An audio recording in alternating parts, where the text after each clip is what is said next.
Okay, I think we are back live if I am correct. Just make absolutely sure. We got to make absolutely sure here. Let's wait for everybody to pop back in.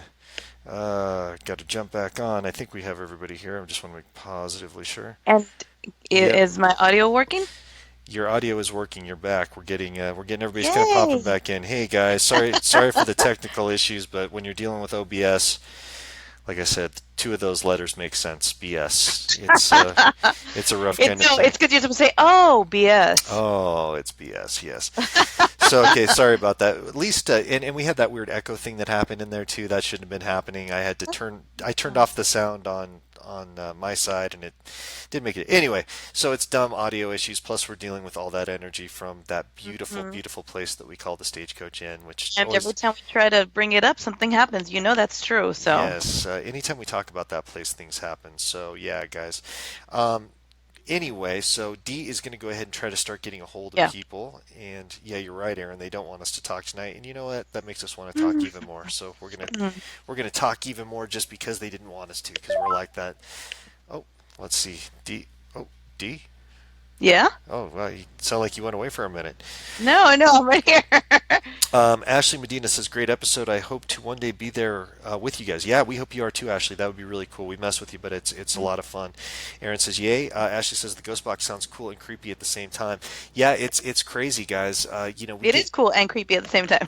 yeah, we get some really amazing, like when people's family members come through, that's absolutely incredible. And then we also get some of that creepy stuff that you heard tonight too. So it's kind of a mix of everything that comes back through there. So, Yeah.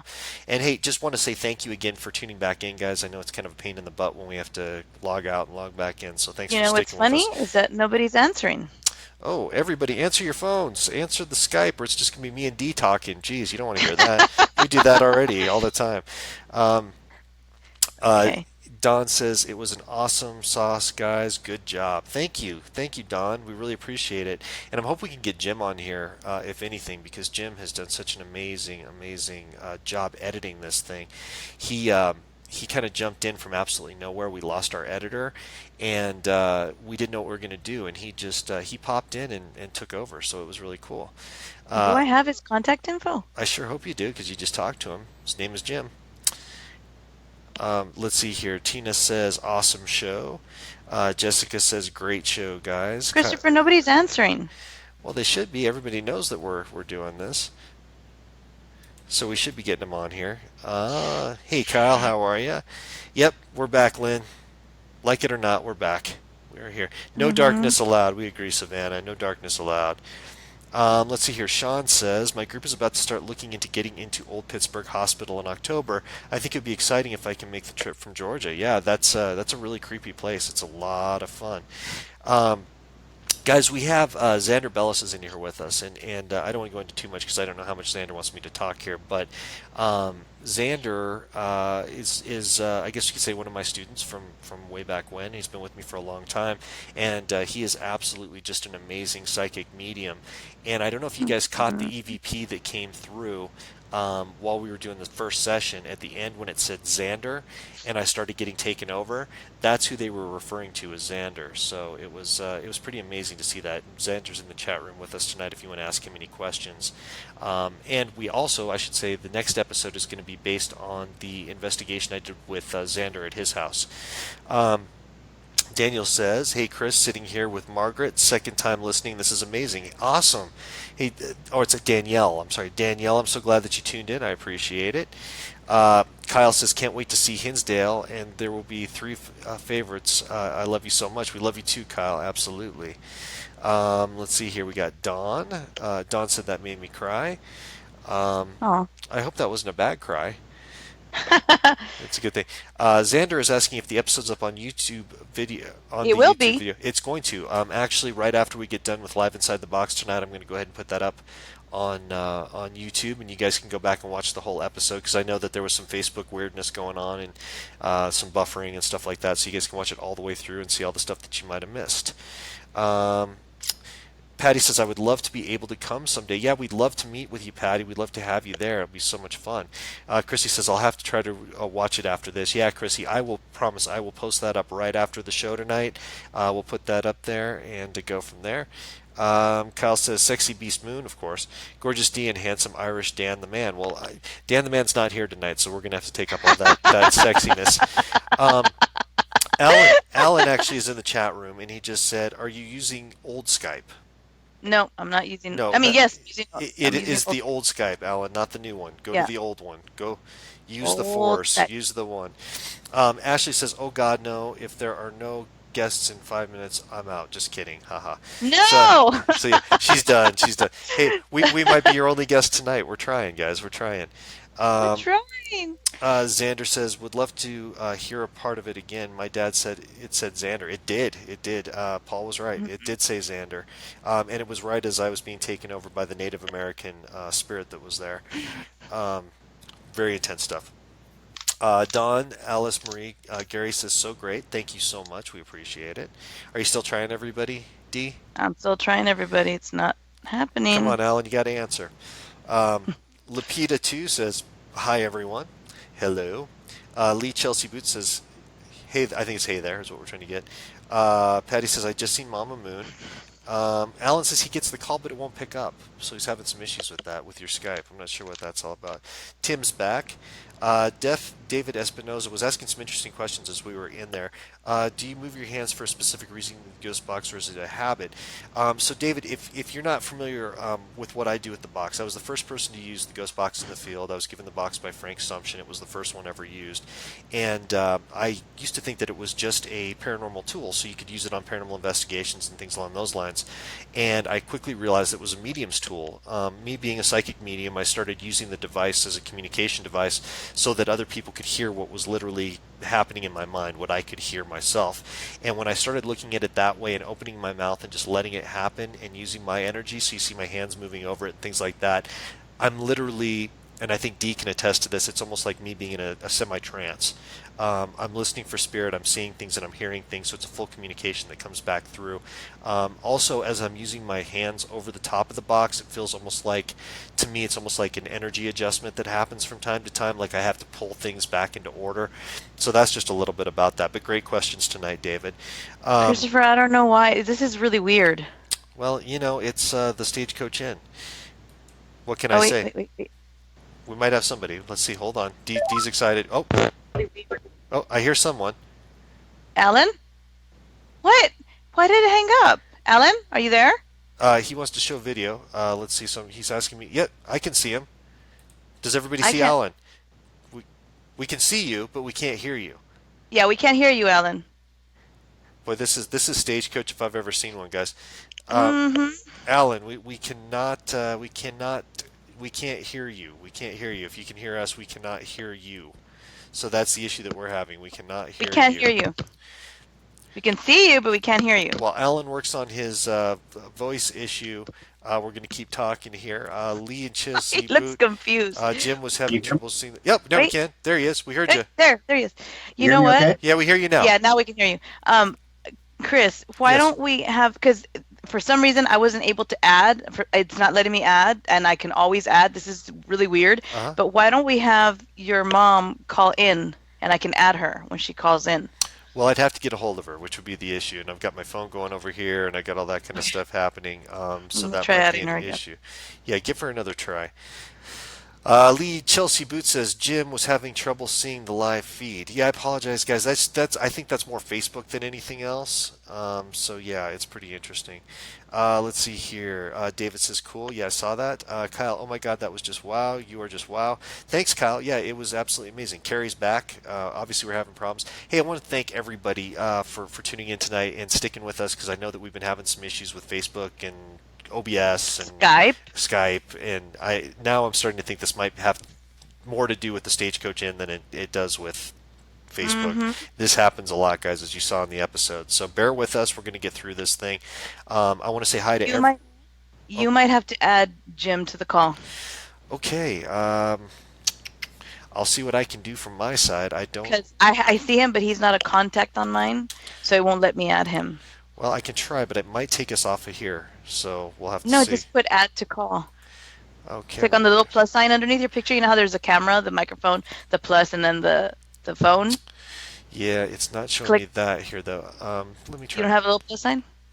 and Yeah, I see what you're talking about. Sorry, guys, for the technical mess here. We're going to figure this and out. then just click on that add participants Hmm. to the call, and then you look for Jim Martin and add him. Yeah, it's not working in here, but we'll see what happens. Hold on, guys. Apologize. We're trying to get this This all is worked out. weird. Oh, and now there's no D. It's just a blank screen back there, so that's weird too. Hold on, guys. It's happened every time we do the stagecoach. Yeah. Yeah. Every time that we get the stagecoach in there, there's an issue. Yeah, it's not. Oh wow. I see. You know, I just watch Paranormal Warehouse, and we'll talk about the stagecoach, and strange things begin to happen here. We talked about this, Chris. This is true. This is true. Add to group call. Let's see here. Let's see if we can get him here. Okay. Okay. Oh. Okay. I don't know if it's going or not. Oh, it's ringing. Hey, Jim, can you hear us? I can hear you. Oh, hey, we got you. Awesome. Jim, we can't see you, but we can hear you. We don't have your All right, video. let And- me fix the camera. There we there go. we go. And Hey, then, we got Jim on, guys. and your mom's not answering. I really want her to answer. She's not answering. Yeah, we'll keep trying that. I was working on getting the show back up on the laptop, but I couldn't get back into Facebook and get it to the right spot. That So, sounds about right. That's Yeah. kind of how it's gone tonight. Did we lose Alan in the meantime? We lost Alan. We might have Oh lost boy, Alan. we got to try to bring Alan back. Can you try to bring him back in? We'll get him back in. It's been one of those kind of nights. So I have Miss D, but I don't have Chris. I have a picture of Chris. Yeah, Yeah, you're 'cause- not going to be able to see me because of the feed thing, but yeah, I'm here. I promise. Hey, Okay. right off the bat, Jim. Jan says, "I love your hair, Jim. Not paranormal, just saying." Oh, There you okay. go. Jan Dukes. Me? She threw that out there to you. Yeah, what hair I have left, that's still some left, but the more I do paranormal, I think the less hair I have. So I don't know what my story is. But There you go. Oh, we hear somebody else on the line. Who do we have? Alan. Alan, you You there? got me? Okay, yeah. Ah. Alan, okay, so Alan, so you're aware. We've got you, we've got Jim, we've got Dee, we've got me. We're still working on Mama Moon. We're going to get everybody in here really quickly, but bear And with us, guys. We're going to get this taken care of. And again, in Facebook, everybody's saying they're getting booted out, so this seems like it's kind Oh. of just one of those Great. things. But they're coming back. They get booted, they come right back, so we love it. So really quickly, I just wanted to, as you're attempting to get a hold of my mom, It's ringing, but she's not answering. still not answering. Okay. I wanted to say we've got Alan here from the Stagecoach Inn, and he's going to, as you saw in the episode, he needs no introduction. He's going to talk a little bit about any questions that you might have, any history and all that kind of fun stuff. And then we've got Jim Martin here, who is actually with HAology Productions. He is our new editor, and possibly a lot more, because he did such a kick-butt job at this thing that at this point we're gonna have to work together more. That's just how this is. Mm-hmm. excellent. You know, the funny thing is about editing, when you work on this thing for 2 or 3 weeks with you guys, I feel like I've known you forever now. You have it's an old Yeah. it's old family now. Yeah. So one of the comments, I think everybody loved the cinematography in general that came through on this thing. And Alan, you saw it for the first time tonight. What did you think? What was your impressions? I was blown away. You know, it was like being sucked right back into that bottle again. It was a confined space. It was hotter than hell. Was But every piece of emotion that we felt resonated in that video. It was awesome. so there you go, Jim. Excellent. I'm glad he liked it. You know, the challenge here was to take. It was shot on, on cell phone, which from a production standpoint is probably the last thing you wanted to use is something like that. But there was so much there, and the way you did it, and the whole look and feel. I was thinking, well, what am I going to do with all of this? Because the quality was something like 300 DPI, and we're usually, Right. dealing with 4K things Yeah. nowadays. And so, I talked to Chris about this before, and I just kind of said, what can I do? And so I was looking and I was thinking, well, it's small, sort of shadow box looking. I said, why don't we give it sort of the old home movie look? Right. That was The brilliant. colored eyes don't look right, and it's crackle and popping, and I think that really did kind of help move the story along. That's the actual goal here, is for to convey the message to your viewers and your listeners about this trip you went on and what you guys did. You got there and these events happened, and so I hope it just kind of like was part of the ambiance that it really, really helped, convey the eeriness, I think, of the location and the story and the events that unfolded there. I totally agree with you. You got to be there when the lights are out. Yeah, I had this discussion too with Chris in the middle of this project. I called him up and I said, "Have you ever thought about doing this in the dark?" And he said, "Well, our cameras can't see in the dark." And I said, "Yes, but all of mine can." So I said, Yeah. we have infrared. We can do this, There you go. We're excited about the future. Yeah, because guys, if you don't know, so here was the whole situation. What we did is we set up 2 higher quality cameras in the room, and that's kind of where you saw that back and forth shot on the Ghost Box sessions. But we decided to do an impromptu Facebook Live session. Just to kind of walk everybody on Facebook through the house and let you guys kind of experience what we were. We had no intention of using that for the video. No. So when Jim came into the picture and he volunteered so awesomely, just kind of jumped in there, was like, "Yeah, I'll help you out." And right off the bat, he's like, "Okay, so what do we have?" And I said, "Well, we've got these 2 cameras and they look really good, but the rest of it's all on cell phone." And I could hear it in his voice. He's like, "Oh, okay, let's see how this goes." But yeah, but you did a great job. You did a really great job. And that's why I wanted to get Alan's impression on it, because the feeling there, and something that kept coming through in the chat room while everybody was watching live that I wanted to relay, which I thought was the greatest compliment to everybody involved in this, was people said that they could genuinely feel what was happening. They could feel the emotion. They could feel the terror. They could feel the love. They could feel everything that was happening during that time. So, we did our job. Yeah, exactly. Yeah. Amazing job on that. Amazing job on that. And just so you know, Jim, everybody's just they keep saying that you did an amazing job. So yeah, thank you. It keeps coming through in the chat room. Deb Caper says you did a great job, Jim. Love the video. Thanks. Yeah. So and sorry guys, just want to say this really quickly. Public service announcement.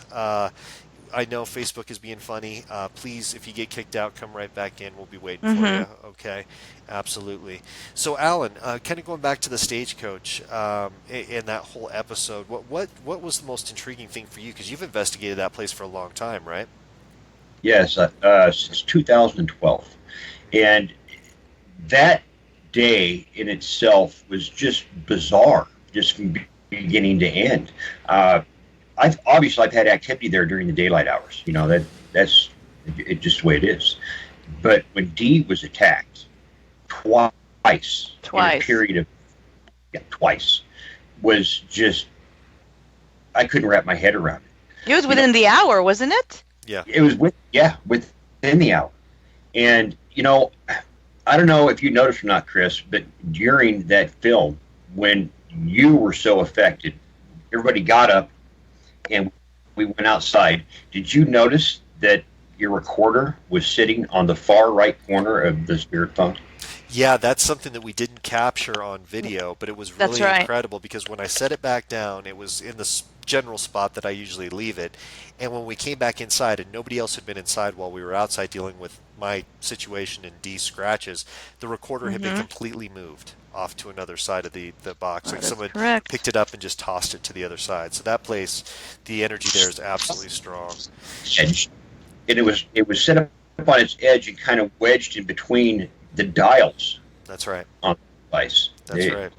I still can't explain that. Nobody, and I want everybody to listen to me, nobody was inside the inn when that occurred. We were focusing all of our attention towards Chris. He was in distress. I don't know any other way to describe it. The man was in distress. We were all under some kind of distress during that entire episode you had seen. It was, and it still goes on. Okay, it still goes on. Absolutely. Yeah. Absolutely. Just want to read a couple of quick comments here. Patty Moore says, "Great work, Alan and Jim. Thank you for the awesome job. Loved it." So a lot of compliments coming in. Ron said, "I like the spinning wheel and wonder why they attacked Dee." Let's talk about that. So now the spinning wheel. Let's talk about that, yeah. Okay, so we're going to go spinning wheel first. Alan, can you talk about when you captured the spinning wheel taking place? That was approximately, I'm going to say almost 2 years ago now. I went there during the daylight hours. It was on a Saturday, I believe. and I was just wanting to debunk some things that was going on inside. I think I was there to kind of debunk what was going on the staircase all the time. I was trying to figure out why motion sensors would go off and vibration sensors, and you don't see it in the video, but I panned into that room, which would be the classroom area, and I said, notorious spinning wheel. I said, make it move. Do it for me right now. And I kind of held the camera there for, I don't know, 10 or 15 seconds. And then I began to just complete what I'd started by talking about the end and some of the most active areas. And I kind of briefly panned through the community room and then turned back towards the staircase. And doing so, I happened to look into the school classroom area is when it was turning. And there was nobody in there but me. And I got to tell you, it took everything I had to nail my feet down to the floor, running out of that place like some kind of a maniac, because it was horrifying. And at the same time, I knew I had to document it. Absolutely. Yeah, that was excellent. Yeah. Sorry, Jim, didn't mean to cut you off. What were you saying? I was going to say, yeah, that was excellent. I was looking at that footage and I'm thinking, I got to call him up and see if I can put that in somewhere in some of my other trailers. It needs to stay in, Chris. Anything you do from here on out, we'll work it into your regular theme or trailer. Right. And do that. It was a really good shot. Yeah. For your hair, Jim. Believe me, I got some stuff. Just you can't wrap your head around it. Yeah, absolutely. I mean, stuff like that is not the thing you get. You don't see that once a year, maybe every. I mean, it's rare, super rare to see that kind of motion and movement. Right. The first time that ever really happened, me and Dan Lutz, he's my lead investigator from HAology, we were there for the night, and I had situated one of my night vision cameras up in the community room, and I kind of had it positioned where I could see a little bit of the staircase, and also shooting a little bit into what would be Judge Moorhead's office. It was just blackness. When the IR was on, it was complete blackness in the area where you would see the classroom area. Mm-hmm. And Dan was on the staircase. He was doing some EVPs. I was in what we call the mud room or the drover's room, just watching the monitors. And my stuff's moving back here. And anyway, we heard the sound, or I heard the sound. It sounded like something got dropped or thrown. Mm-hmm. And so I get and I walk in the direction. I go see me walk past the cameras and kind of walk into this dark room. And you can see the beam of my flashlight just kind of moving around in there. And I moved it up to the spinning wheel like twice. You see, kind of like that double take. Because I thought I'd seen something out of the corner of my eyes. No, this ain't happening. So I did it again. And I'll be damned if the spinning wheel wasn't slowly starting to turn. Mm. And I was just screaming at Dan. I said, "Get down these steps! This freaking!" I said, other than freaking, spinning wheel is turning. And he comes rushing down the staircase. He jumped. I think he must have jumped about 6 steps, and he lit on the floor. And as he comes in, the spinning wheel was moving as fast as it looked like wheels of a car, just buzzing. And then as quickly as it started, it just stopped. I mean, immediately. Wow! It didn't stop. It just froze, and that was probably the first time we ever documented, and it wasn't planned. We weren't planning on trying to capture anything. I'm just glad I had that flashlight showing, in the direction that of the spinning wheel. That's amazing. It was just lucky. Yeah. And I wanted to read another comment from the chat room here really quickly. Becca Self, and this is something that I wanted to bring up too because I thought this was pretty emotional. She says, "I was almost crying with the little girl that said, 'Daddy.' Man, that almost made me cry." Now, if you guys heard that EVP that came through, that was directly through the box. And what we did, so we had 2 microphones on the 2 cameras. So we had one across the room on one side and one across the room on the other side. And you could hear the things inside the room that were happening as they were going on. But of course, anytime you do Ghost Box sessions, you miss little bits and pieces here and there because you have to concentrate on what's happening. And that was one of those EVPs that came through, and I was actually going back on my recorder, pulling EVPs off of my recorder from the live session, and that was one that was so clear, and we were able to kind of boost that and bring that in. So I'm glad it was there, because that was really super emotional. Oh yeah, I'm just gonna. Don Bradley says, I really think the Stagecoach Energy was way stronger than you're giving it credit every time. No, trust me, we know how the energy of that place is. We know that the energy from that place is very, very strong. And Socket now kind of give you an idea what the energy's like there. Yeah. It's there. We do realize it, and believe me, once you've been to the Stagecoach Inn, it calls you back. yeah, it'll just keep bringing you back. You know, because I don't want to be there. Truly, I don't want to be there. It has you. It gets under your skin. It's hard to describe. Yeah, it's true. Now, we were talking before we got off track there about the scratching and why that happened. I just wanted to have Dee kind of jump in on that one. So I'll set up what took place. So I had the oppression that hit me. I had to get up. I felt like I was going to be sick. We left the inn. We walked outside, and I actually walked over to the car and grabbed water and was drinking the water. Everybody was kind of in front of the house at that point. And when I didn't want anybody to touch me because it was so intense, I didn't want anybody else to take on what I was experiencing until I knew I was able to get rid of it. So that's when I heard, I believe, Dee started talking about the pain that she had, and that's when I ran over at that point. It was intense. And we had a discussion, and Alan, correct me, was it Nietzsche, the word that came through, the Cherokee word? Yeah, I know what the word. If I'd hear it again, I could tell you exactly how to pronounce it. It's a tough word, but it means go. As in leave, go. Yeah. Yeah. So, And before that, you could hear the when I asked who scratched me, because before the neck scratches, the back of the neck. I mean, as soon as we got there, it was before we even did before you even did the Facebook Live. Remember when we were just us walking around? I got scratched on the arm. right. And then that's why in the first Ghost Box session, you hear me ask who scratched me, because I was referring to the scratches that I had on the arm. We waited, and then when I asked why did you scratch me? You asked why did you scratch her, and then a little while later it says, no, you don't belong here. Right. And then you can hear Alan tell me, and you can hear him in the episode. You can hear Alan say, "What did I talk to you about?" So Alan, I don't know if you want to chime in on that. I hate to put it like this, but sometimes I really believe that there's something about the inn that is very prejudiced. People of ethnic backgrounds seem to get abused there. Well, and really quickly, Alan, I was going to say that there's a word I'm not going to repeat, but it comes out in the episode. You can actually see it appear up above as it's being said. I don't want to say what it was, but it popped up there, and it was as Dee was trying to ask a question. Yeah.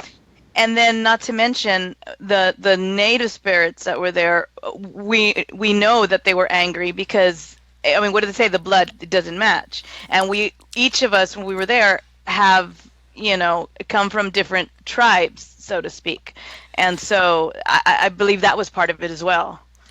Absolutely. I'm predominantly Cherokee, and these are battling factions, from the era. Yeah. And just as Chris pointed out to me during that investigation, they don't know that these problems have been solved, that they're over, that we all try to. They don't understand that, and so Jim, I don't know if you knew this or not, but there's times that I'll go out there and without knowing it, I was bringing a lot of problems on myself by playing the Native American flute near the base of the burial tree. And here I am trying to play some happy, joyful stuff, and something they're saying, "What the heck are you trying to do?" You were upsetting that. My whole take on it, from looking at all the raw footage, because you go through it and you spend hours, looking at all these pieces and trying to figure out how to piece it all together and everything.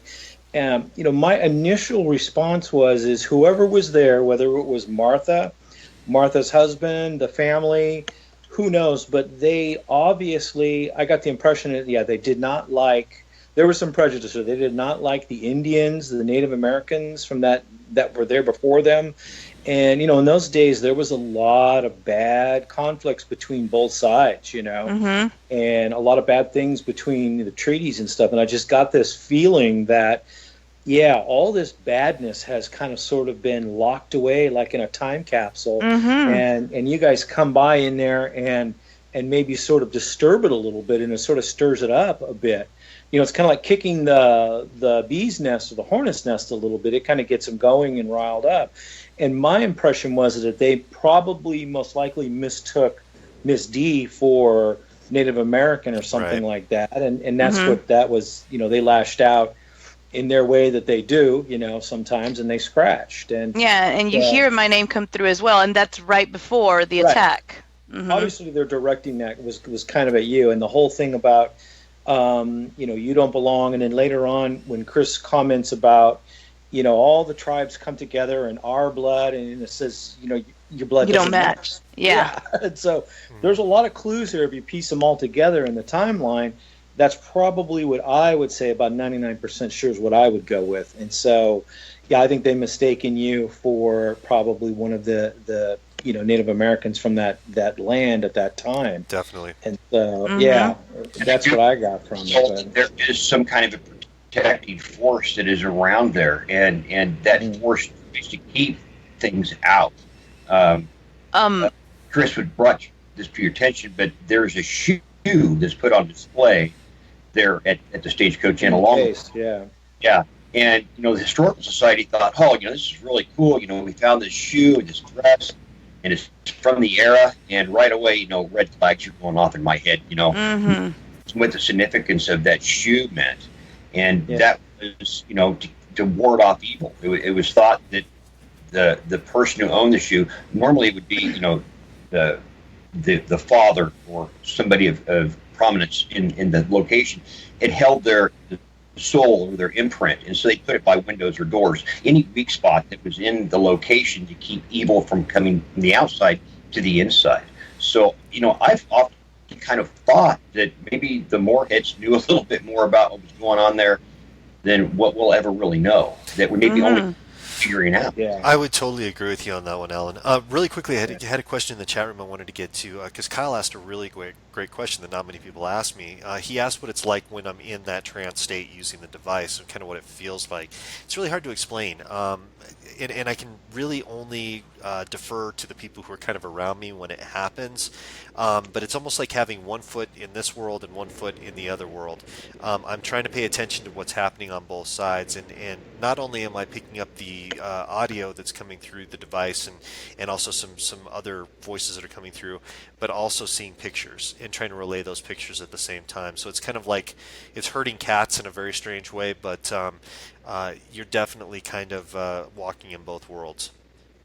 And I'd be interested, actually, Jim, to ask you, because Jim, this is the first time you've seen me really working with the device. Now, what was your feeling on that? What was your impression? Well, I started out, watching these a few episodes back, and I was really impressed with the whole, the way you do the psychic part of it with the box that creates that extra validation. That really helps. And so you put those two together and it makes it just for a real interesting, session. And so seeing you like that, it looked to me like at times, yes, you were like, it seemed like you weren't really there. You were sort of in that trance state, kind of the dazed and confused look a little bit, and, I noticed too that you've got your hand going over the box the whole time and, really in the zone. And so it's kind of interesting to see how that is. And, I was kind of surprised that, you had to stop halfway through and go outside because there was, too, the other thing is the name that came up was very strange. Right just before that happened, I wanted to point this out, was the name Xander came up. Right. Which was really weird. That kind of came out of nowhere, and it was so clear and crisp sounding that, that's kind of odd, right when you were kind of sort of in the deep trance, Right. that this comes up. And so, how does all this tie together? I'm just kind of like mystified by it. So Yeah, I agree with you, and that's actually going to lead into our next episode. And you've already seen the footage on that, and it's so strange how those two really did tie together. And Xander's in the chat room tonight, by the way. And oh, go ahead. Yes. No, go ahead. I was Sorry. just going to tell you that one thing I wanted to mention is we're working on something pretty big right now. Xander and his family are going to be coming out to the Stagecoach Inn event in July, the Ghost Hunter event out there.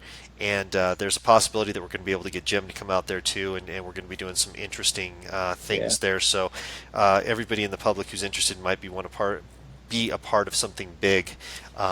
Please join us for the event. It's going to be a lot of fun, but make sure you're grounded before you get there. But Xander says hi, Jim.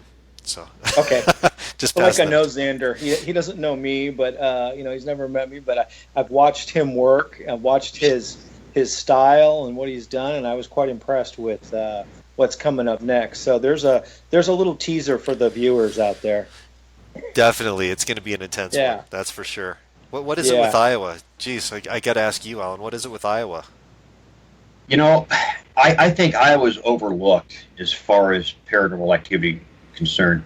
We haven't got all the big fancy places like the East Coast does and all the western town places like Arizona. But what we do have is a lot of minerals here. We have two rivers that basically go down each side, the Mississippi and the Missouri. It's ley lines just crisscross all over this place. And I believe in some respects that Iowa is just like a petri dish of creating activity everywhere.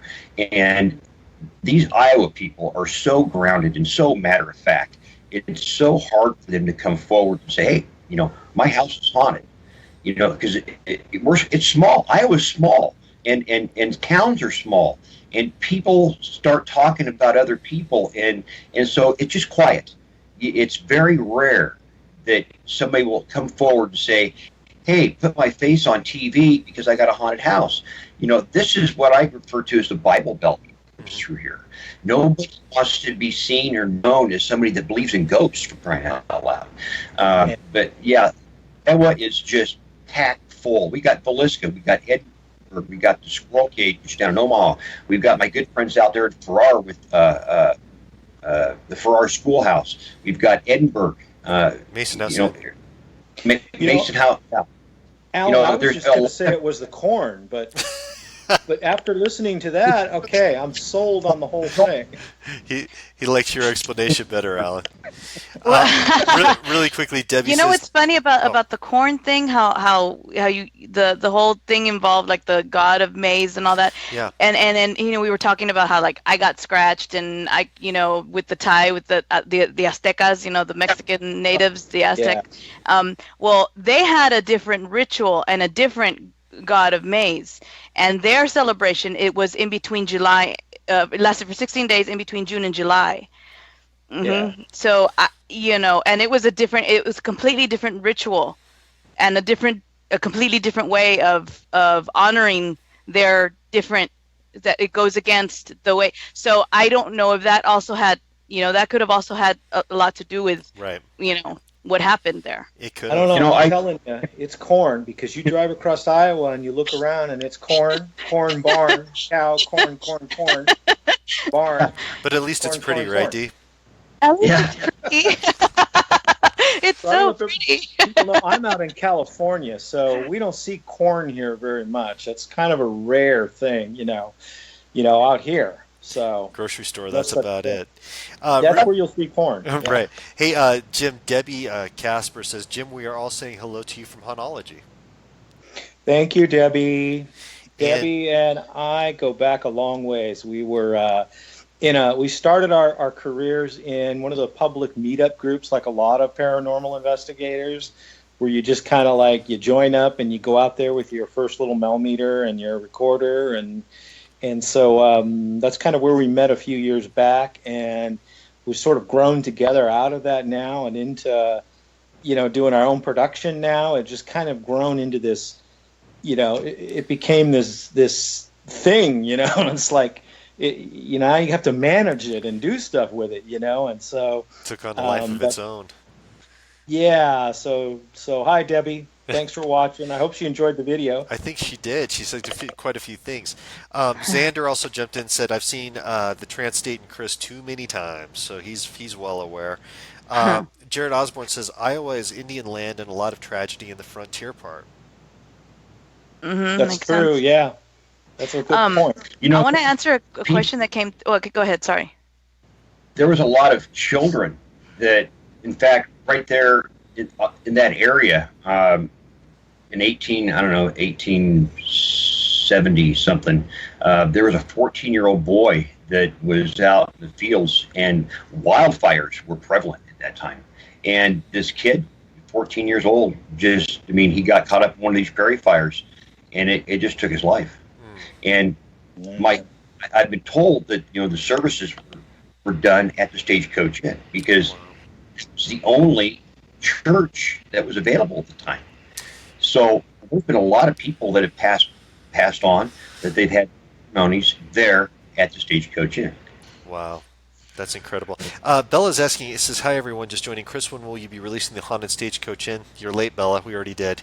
But it's going to be... That's what the episode was about. Yeah, but it's going to be... You can go to YouTube. We'll be showing it on YouTube. I'm half tempted to show it again after we're done talking here because I know a lot of people missed it. Yeah, you know what? We'll do an encore at the end. We'll do an encore of the video. For anybody who missed it, we'll do one more. So if you guys don't mind sharing the video one more time, let people know to tune in, and at the end of us jabbering and talking, we'll go ahead and play the video for you one more time, and then it will go up to YouTube. I wanted to answer Carrie's question. She had asked how long it took for the scratches to go away. If you guys remember, the scratches on my arm, which is the first ones that I got, they almost disappeared, almost completely, pretty quickly. You remember that, right, Alan? Yeah. Well, it didn't take within a period of, I'm going to guess, no more than 10 minutes. Yeah, they were very pronounced at first, and then pretty quickly they started to disappear. The ones on the back of my neck, I think, took a little bit longer, but they completely disappeared. And that's when okay, yeah, it's paranormal, because you don't have any marks afterwards or any. I mean, at least I didn't have any scars or anything. And the ones on my arms, they disappear probably within 10-15 minutes, and the ones on the back of my neck probably, I would give it 20-25 minutes, Chris. Yes. Yeah, they disappeared. Scratch there. Another team that came down from Minnesota, and it was one of those nights where the activity was it's okay. Don't get me wrong, people. Just like any place else, there's times that, really nothing goes on there, but when it does, it just explodes. But these folks were having a horrible time of getting any kind of activity, until one of them said, "Hey, you know what? I'm a distant relative of Abraham Lincoln," and within a minute, she was getting a burn on her back, and they pull the back of her shirt up like this. Is all. I got a camera that's set up in there, and I'm kind of catching this, and it's something that scratched her down the back. Now, does that go back to this whole prejudice? Abraham Lincoln, he freed the slave, crying out loud. Right. Was it somebody that was there in that time era that says, "No, we want slaves. We don't like you for these reasons," and they attacked this young lady. So there's just so many layers to this place. As you were saying, Dee, about the maze, I got to thinking about that a little bit. Maybe maze didn't mean so much as corn as it did maze or rabbit hole. We're going down this rabbit hole of this maze and trying to find our way to what answers that we're trying to gain. And so there again, it's that other layer. And every time you walk out of the Stagecoach Inn, you have a lot more questions than you do answers. Every time. Every time. I think those are the best locations. I'm sorry, go ahead, Jim. I was going to say, could I get in here real quick before you change topics? I wanted to comment on this earlier. Just so people know, a lot of your listeners and viewers know out there, just because there's scratching involved in the paranormal, it doesn't necessarily mean it's demonic, it's the devil. Exactly. Because I've ran into a lot of issues with people about, I've got scratched, that's it, I'm marked by the devil, and it just goes straight right off the cliff down that, or down that rabbit hole, like you were just saying. And it doesn't necessarily mean that. A lot of times it's just what the spirit or the entity can do that's upset with you, or you're invading their space or whatever, and they're getting your attention or giving you a warning. And so doesn't necessarily mean that it's demonic. So Right. yeah, No. I mean, it's obviously you have to pay attention and be careful, but I can give you a go to little that extreme. Yeah. Then Good you point, Jim. a real small teaser on that. When I first began looking into the idea of investigating the Stagecoach Inn, of course, I went to the Historical Society and asked them if I could do so. And there was a lot of no's, there was a lot of yeses, there was a lot of turmoil. And one lady, she got up, she said, "We don't need nothing conjured up out there again." Well, at the time I thought, wow, that's really interesting, but I didn't want to pursue it because all I wanted to do was to investigate. And so I began investigating out there. Things began happening. Over time, I thought, we could do something with this. We could help the Historical Society if I brought other teams in and they did like a $25 donation per investigator. And so I did. But they told me, they said, "Alan, we don't want you to talk about anything demonic. We don't want, crazy stuff about children, that are, walking around with their, puking pea soup and their heads are spinning around." And I said, "No." How about the Ouija board from Parker Brothers? Ha! Nothing like that. We weren't going to allow anything, no candle burning, nothing. And well, this team came out, and make a long story short, so they put something on YouTube that reflected the fact that there were children out there. It was demonic. They shut me down. I mean, it was just like immediate. About 6 months later, a gentleman called me and says, "Alan," he says, "you're a member of the Historical Society." He said, "I can't stop you from investigating out there, but let me tell you a story." He says, "Years ago, there was an old barn that was located outside of town. And in that barn was some things that went on. There was some panic, like a pentagram on the floor. There was things being killed out there, animals, cats and dogs and things of that nature." And he said, they're afraid that, things are going to get conjured up." That was the second time that word conjured was used. So I began investigating again, and I'm guessing it was like late August I was out there. It was in the afternoon, setting up. Here comes a gentleman on a bicycle. And he says, "Hey, Alan," he says, "what are you doing out here today?" I said, "Well, I'm going to do some investigating." He says, "Oh, you're going to investigate the old barn, huh?" And again, red flag. I said, the old barn. He said, "Oh, yes, this place has been an old barn for years. Before they restored it, it was full of hay. Kids were out here doing crazy things in here." So, there again, you were talking about, the whole demonic thing, which I'm hoping there's nothing to do with. Yeah. Somebody was out there at one point, I honestly believe in my heart, drawing pentagrams on the floor, playing with candles, and bringing things in that they had no control over. Yeah. Absolutely. Yeah. Absolutely. It's interesting how fast it just goes right down to the dark side, Oh, yeah. Mhm. Always. It immediately goes to demon every single time. Every time. Yeah, don't email me on it.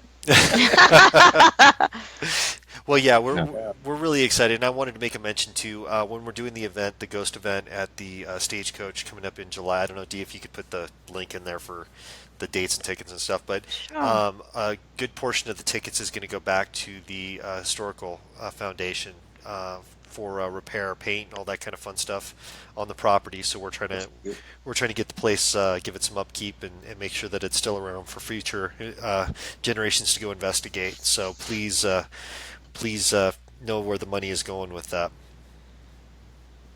Excellent. Good deal. Excellent. Yeah. So I've been reading a million comments in here. I'm trying to keep up with all this stuff. Boy, there's so many people asking questions here. Now, one thing that I know had come up a little bit earlier, we were talking about in the second session, and I did the thing that just came to me, and we were talking about reaching out to those Native American spirits. Guys, I had no idea, honestly, what the hell I was saying. It was just kind of coming to me, and I was saying it as it was happening. But all the responses that were coming in, the one thing that I thought that was really interesting about that personally was when you went back and listened to what was coming through the Ghost Box at that time, it started out so nasty. It was F you, don't do it, I've got them, they're trapped. It was just mean and cruel and all that kind of stuff.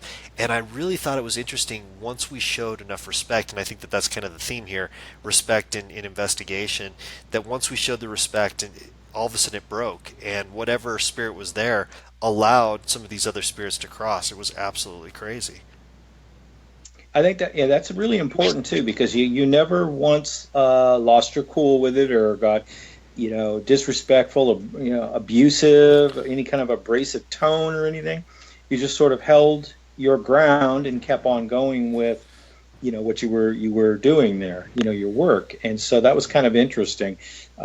Which it's nice to see that for a change, because I know a lot of people that it starts saying bad things, and next thing you know, they're arguing with it, and saying bad things, rough things back, and it's like, what purpose would that be? What's that going to do? Yeah, never instigate. I think that's a bad way to go.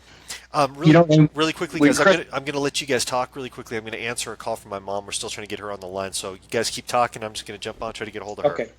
Make sure you tell her I said hi. Will do. Okay.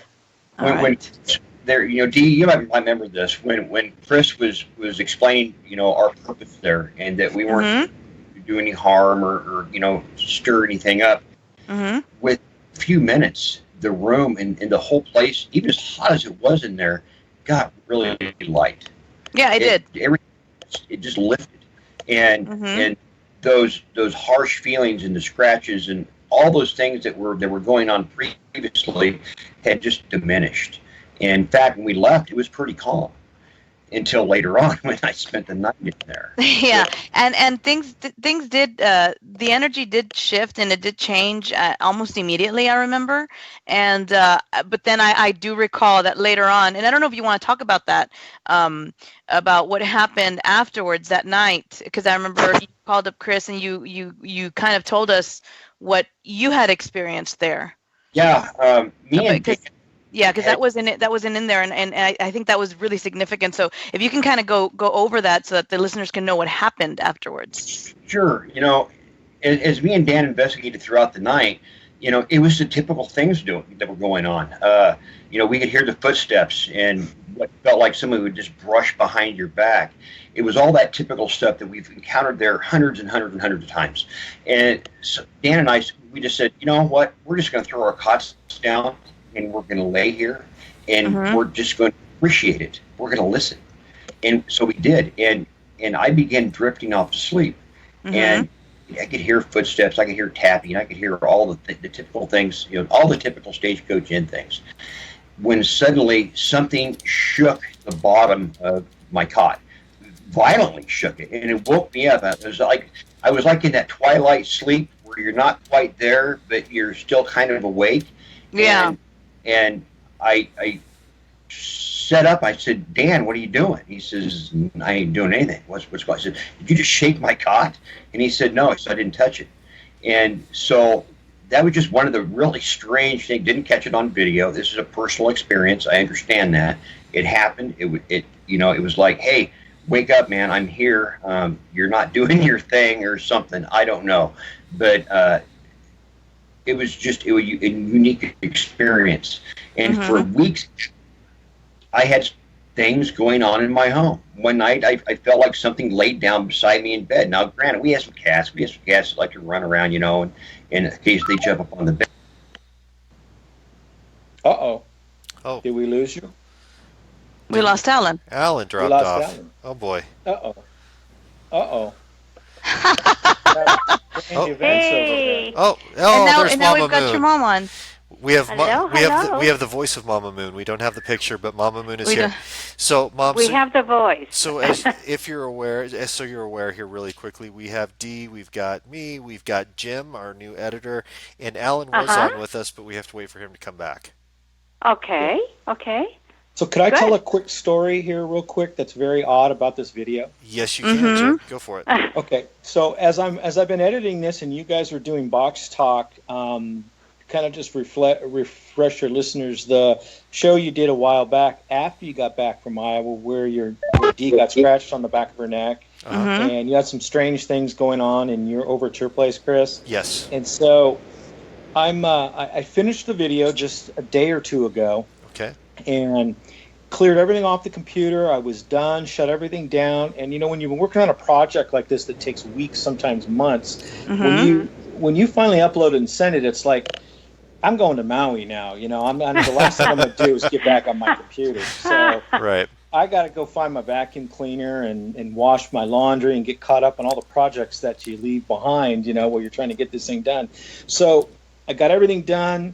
6-7 hours later, I'm doing some work around here. The computer is completely shut down. Files are closed. Nothing going on. I'm in my room in the side of the house cleaning or something, and all of a sudden I hear the Cold Moon soundtrack start playing, the heavy metal jamming, and got it in my head, and so Wow. I'm wondering, now where's that coming from, And so I come walking in there, and here's the video playing all by itself on my computer. Not surprising. Swear to God. Not surprising. No one has touched the computer. I'm all by myself, in my place, and and no one has touched it for probably 6 to 8 hours. It was in the morning. This was later in the evening.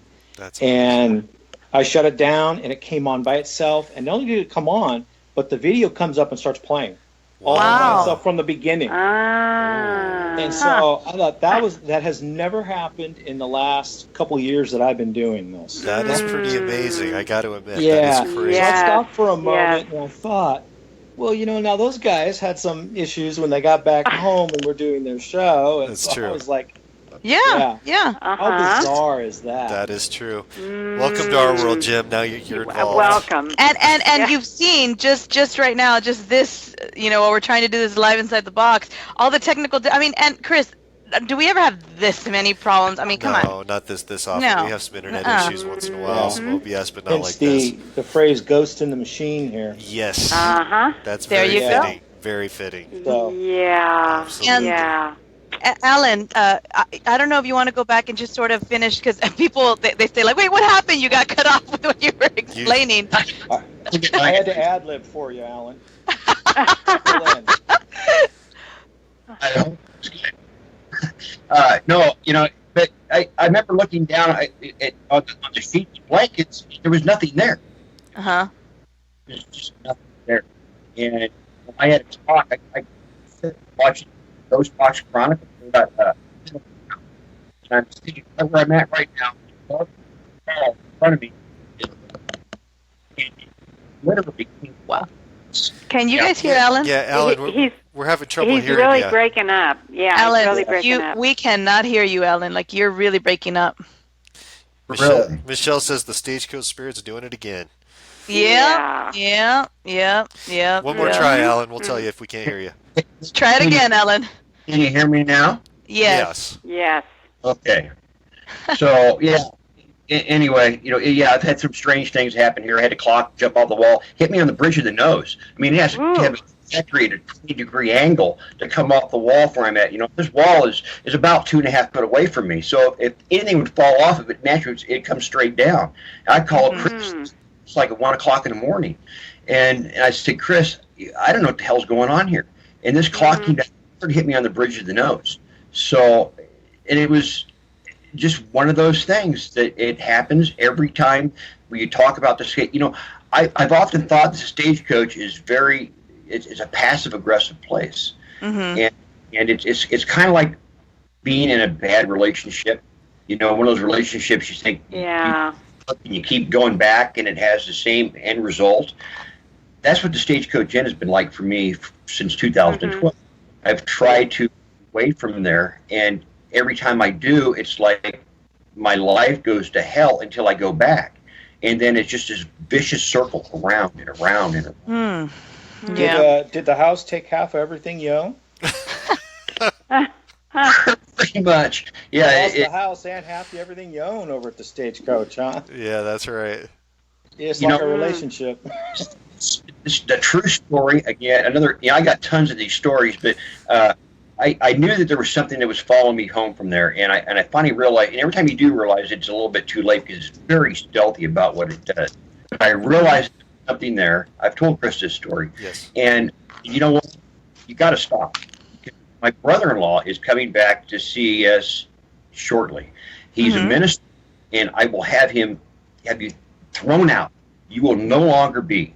And things started getting better, and showed up.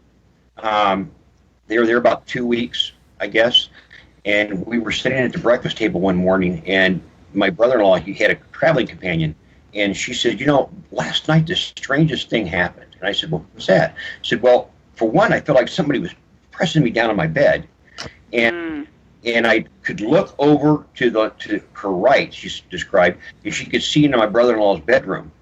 And he was standing at the foot of his bed with his pajamas on, just staring at the wall. He was like 8 or 9 inches from the wall, just staring at it. And I didn't say, wow, that's, let me tell you the story now. I didn't say anything. I thought, oh my God, this thing, whatever it was, grabbed onto my brother-in-law and was testing him, calling him out, seeing what he was made of. I really feel that. So there's something going on there that likes to screw with my lives and the lives of my loved ones, especially. Definitely. Mm-hmm. Wow. Yeah. I have a question for you guys, though. When you do these investigations and you come out after, especially this is probably to Alan as well, does anybody ever, burn some sage or something, give you a quick smudging and try to do a cleansing? Or Funny you should ask. I have sage going right now because of what happened the last time. I'm not even, we right do here. This after investigations, yeah. We have when somebody will and look decide what I'm holding in my hand. It's what That'll help. That whatever's there is cagey enough. It almost like it understands what you're doing, because I do smudgings every time when I'm done. Every time, and it's almost as if it waits. It says, you know what, we're going to back up. We're not going to bother you, not now. We're going to wait, and that time in the time and space, whenever it is, 2 weeks down the road, a month down the road, when those defenses have gone down, when you've got that crack and you find exactly. Just and it comes back. Boom, it's there. Right. And if you're not aware of that, if you don't recognize it immediately, it's a slow burn, and it's slowly things begin to go south on you until you recognize it too late.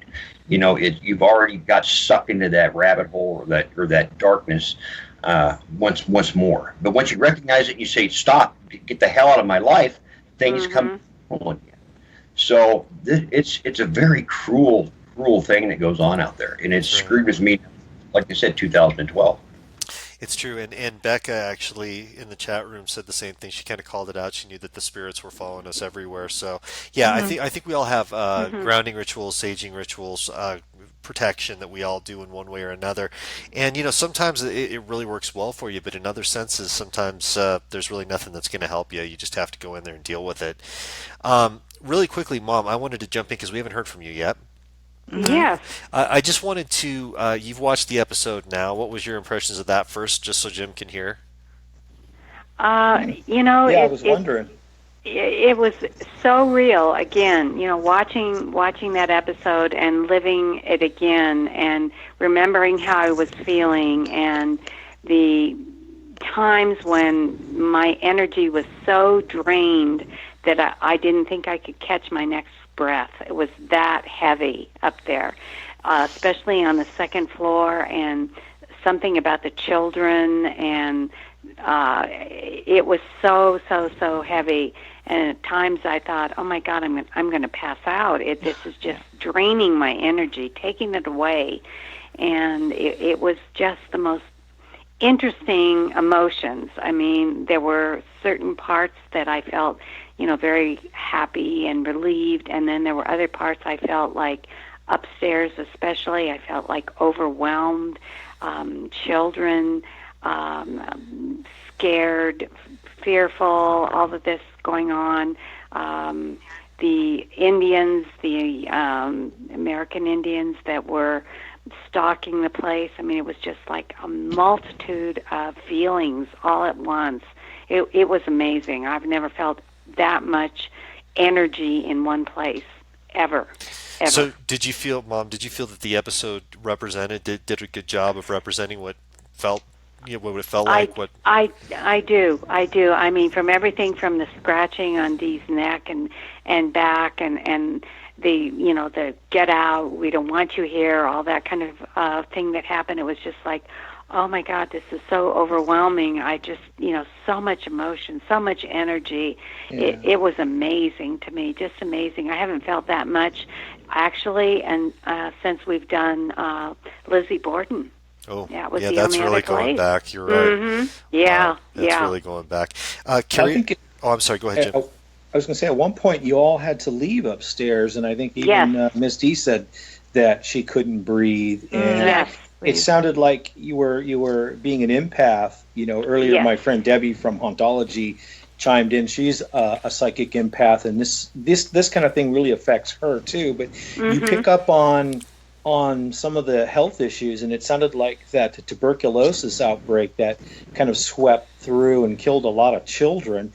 There was some Exactly. talk of that, and it seemed like that's about the right time and place for something like that. So empaths really have issues with things like that. I think more so than actual ghosts, the actual entities in there sometimes. I think it's that whatever energy is left in there can just hit them like a ton of bricks. It's true. Exactly. Yeah, it's true. Yeah. Yeah. So Yeah, I've seen I'm- our team react like that too, and it's just, you got to leave. You just got to go. You do. Right. And You get do. out of there. And there's nothing that can prepare you for that either. No, absolutely not. No, being an empath, I know, as Chris can tell you, when I get in those situations and I'm really, really drawing in the energy, and it gets overwhelming for me, and I'm like, oh my God, get me out of here! I can't take this. I can't handle it. And I have to leave the situation in order to try to ground myself again, to get back to what real reality for me is. But yeah, it's definitely difficult. And on that note, Carrie from Australia says, felt like I was right there with you all. Great work, Jim, but also couldn't have done it without the incredible Chris, D, Mama Moon, and team that were there doing what they do. Oh yeah, it was all you guys. Oh no, it was I wasn't there. a team effort. It was. I want to say this because working with Jim here, guys, and I'm really not just blowing smoke here, guys. It's been an incredible experience because he has been just awesome about explaining a vision and then him seeing what's going on and just taking the ball and running with it. He's done such a great job. I just want to publicly say thank you because you've just done such an amazing job. And we're really looking forward to working with you in the future. You did an awesome job with that. I'm just glad to be, to help out and be a part of it, because it's all, we're all not in this really for the money. It's for, to find answers and things like that. And I enjoy doing it. I'm fascinated by it. I watched some of the work that you did. You and I had talked several months back about a documentary that I did, and it turns out we had a mutual friend. We had briefly talked about, and we had a mutual friend, Elizabeth Saint, that we had both worked with. Right. And what I was most impressed with is you gave me some really good comments on my first documentary, but you really, not only was it good positive comments, but it was like, hey, the cinematography on this, and it's like, wow, and the way you shot that, and I was like, wow, this guy really knows, what he's, he's an enthusiast, And so I had no idea of the whole, using the Frank's box and that kind of, that kind of style with being a psychic. And so as I got through and started, I got really busy and got a little behind for about 2 months on my own projects, which I'm kind of knee deep in a few things now that we've got to get out the door. I started revisiting it when I had some time, and I'd watched episode 4, and I thought, that's really impressive. I thought that was a really, really well put together show that you guys did. I liked it a lot, and I was impressed with the whole style and your talents there that you guys did. So thanks. I thought that'd be great to work with him someday, and let's, I think I could bring something to the party, and I know you guys can bring stuff to the party, and so it would be really interesting. And so, kind of looking forward to that here. Absolutely. Well, absolutely. We feel the same way. We do. We feel the same way. We appreciate, somebody who understands, and I know we're kind of quirky and strange, but we're it's the paranormal. The real deal. We're the real deal. We've been in it for a long time, and we really appreciate anybody who understands us and doesn't, criticize us too much, but understands what we're doing, where we're coming from. And like Chris and I always say, before we do anything, let us not do any harm. Let us only open up the eyes of, people who are watching. Yeah. I wouldn't worry about critics either. There's always a critic, Always. Exactly. The artist was born, and 30 seconds later, the critic was born. So that's right. That's so true. They've been there since the beginning of time, and so you just live with it. And it's not everybody's forte and their style or genre, but yours is unique, and you have a unique group of interesting people, and so that's what you got to do. You're into it for the answers and to learn, and move and bring your viewers along too. So I'm kind of honored to be able to go and work with you. And you guys were saying, we're going to be out in the Midwest. You got to hook up with us here and come along. It's like I feel like I'm going on tour with the Rolling Stones here. Hey, we're going to stop off here and yeah, absolutely. It's going to be fun. Here. It's going to be fun. We're going to have a good time. Yeah. That's right. I did have a comment in here. Somebody, I just wanted to get back to the chat room really quickly. Madeline said, "Did you get to cross over any spirits while there?" Interesting question, because usually when we do the crossovers, it's a very long, drawn-out process where we do a walkthrough, almost like a visualization, and we have to pull them through. I do feel that we pulled quite a few spirits through there, but this time it was different. It was really unique because we had to get the permission of the Native American spirit that was almost like a jailer that was there at that time. Right. And I agree. We had to ask the permission, and once he stopped cursing and being upset, and it's almost like we withstood what he had to say. And then all of a sudden he said, "Go ahead." And at that point, everything just opened up. The door opened, and there they went. So the gatekeeper. What was interesting to me is that Alan is from one Native American group. We're from another Native American group, Southern Cheyenne, and somehow, we all kind of pulled together as one in order to make this happen. And it just, you know how the Indian nations fought each other, but at this particular point in time, we all pulled together as one in order to get this to happen. Yeah, and I almost felt like, and this is me talking, I can't say for sure on this one because I'm strictly going off impression and feeling, but I almost felt like we reached out to that Native American spirit, and there was almost a realization that came to them about of the banding together of the native blood and the native spirit, and all of a sudden the message was there, and it was like, oh, I understand. Go ahead, move on. So it was really unique how that happened. I just thought it was amazing.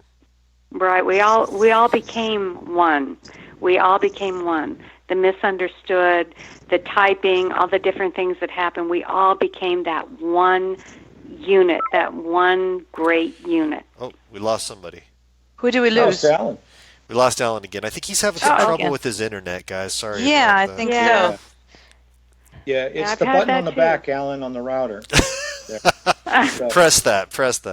I got to tell you, the other thing that's going to be funny about this group of people going forward, guys, as far as the Alan's back. All right. As far as There he is, the group of people that we have here, as far as our production team and cast and crew and all that kind of stuff, boy, it's going to be interesting on the road to see how this all goes with all these personalities and smart Alex that we have out here. It's going to be fun. Yeah. We're going to have a good time. that's what makes life interesting, though. I think so. All these different talents, and you don't clash. You work together, and Absolutely. and everybody has a key role, and that's what that's what they do best. And so, like we got through the proof of the video, and I sent this over to you, and I said, even though this was shot with cell phones and this, and I said, if we shot this with some high-end Sony 4K cameras, and then my high-end Canon cameras for the infrared stuff, I said, you have a TV show quality product here, Right. All right. Yeah. That's good news. More than Yay! We're gonna throw the drone footage in, and a little bit of that, and Absolutely. we'll put something together that's going to be, of cable quality, at least. Oh, I totally agree. So if you do end up coming out and joining us for the ghost hunting event that we're doing on is it the 21st and 22nd? Is that right? July 21st, 22nd?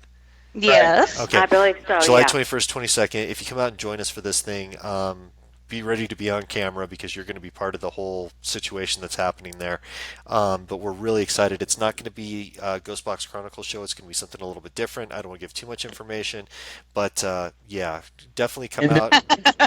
Enjoy I don't yourself. want to Not too much, just a little bit. Just a Just a bit. little bit. Just a little bit, but it's Yeah. going to be something really fun and interesting and different than anything you've ever seen. Guys, I don't want to go too long here, so I just wanted to kind of go around to everybody and before we re-air the episode and just kind of have everybody give their last thoughts and impressions. I'm going to go ahead and start with, let's start with Alan. Alan, thoughts and impressions. My thoughts is everything that was presented tonight is so factual. I have worked so hard for so many years to shine some kind of light on the Stagecoach Inn, and I feel this presentation did that. I've described that it was like a weight lifted off of me. I felt so relieved that somebody of your caliber, Chris, looked me straight in the eye and said, "My God, there is stuff going on out here." It was a relief, and I think Jim did a fantastic job of pulling what he had available to him. Agreed. to present this. Wonderful, wonderful. I hope that in the future that we can work together. I really do.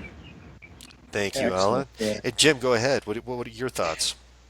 After going through this whole thing, by the way, we didn't get a chance to tell Alan too. He sent quite a bit of information over.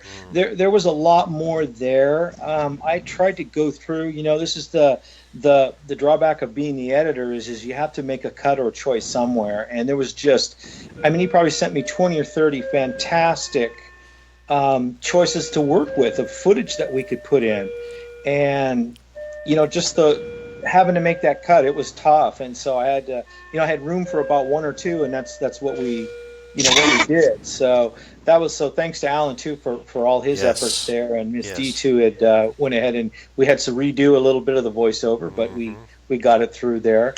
But overall, I was actually super impressed with this location. I've done over 100 investigations, and I'm really looking forward now. After seeing what you guys have done, you sort of laid the groundwork here.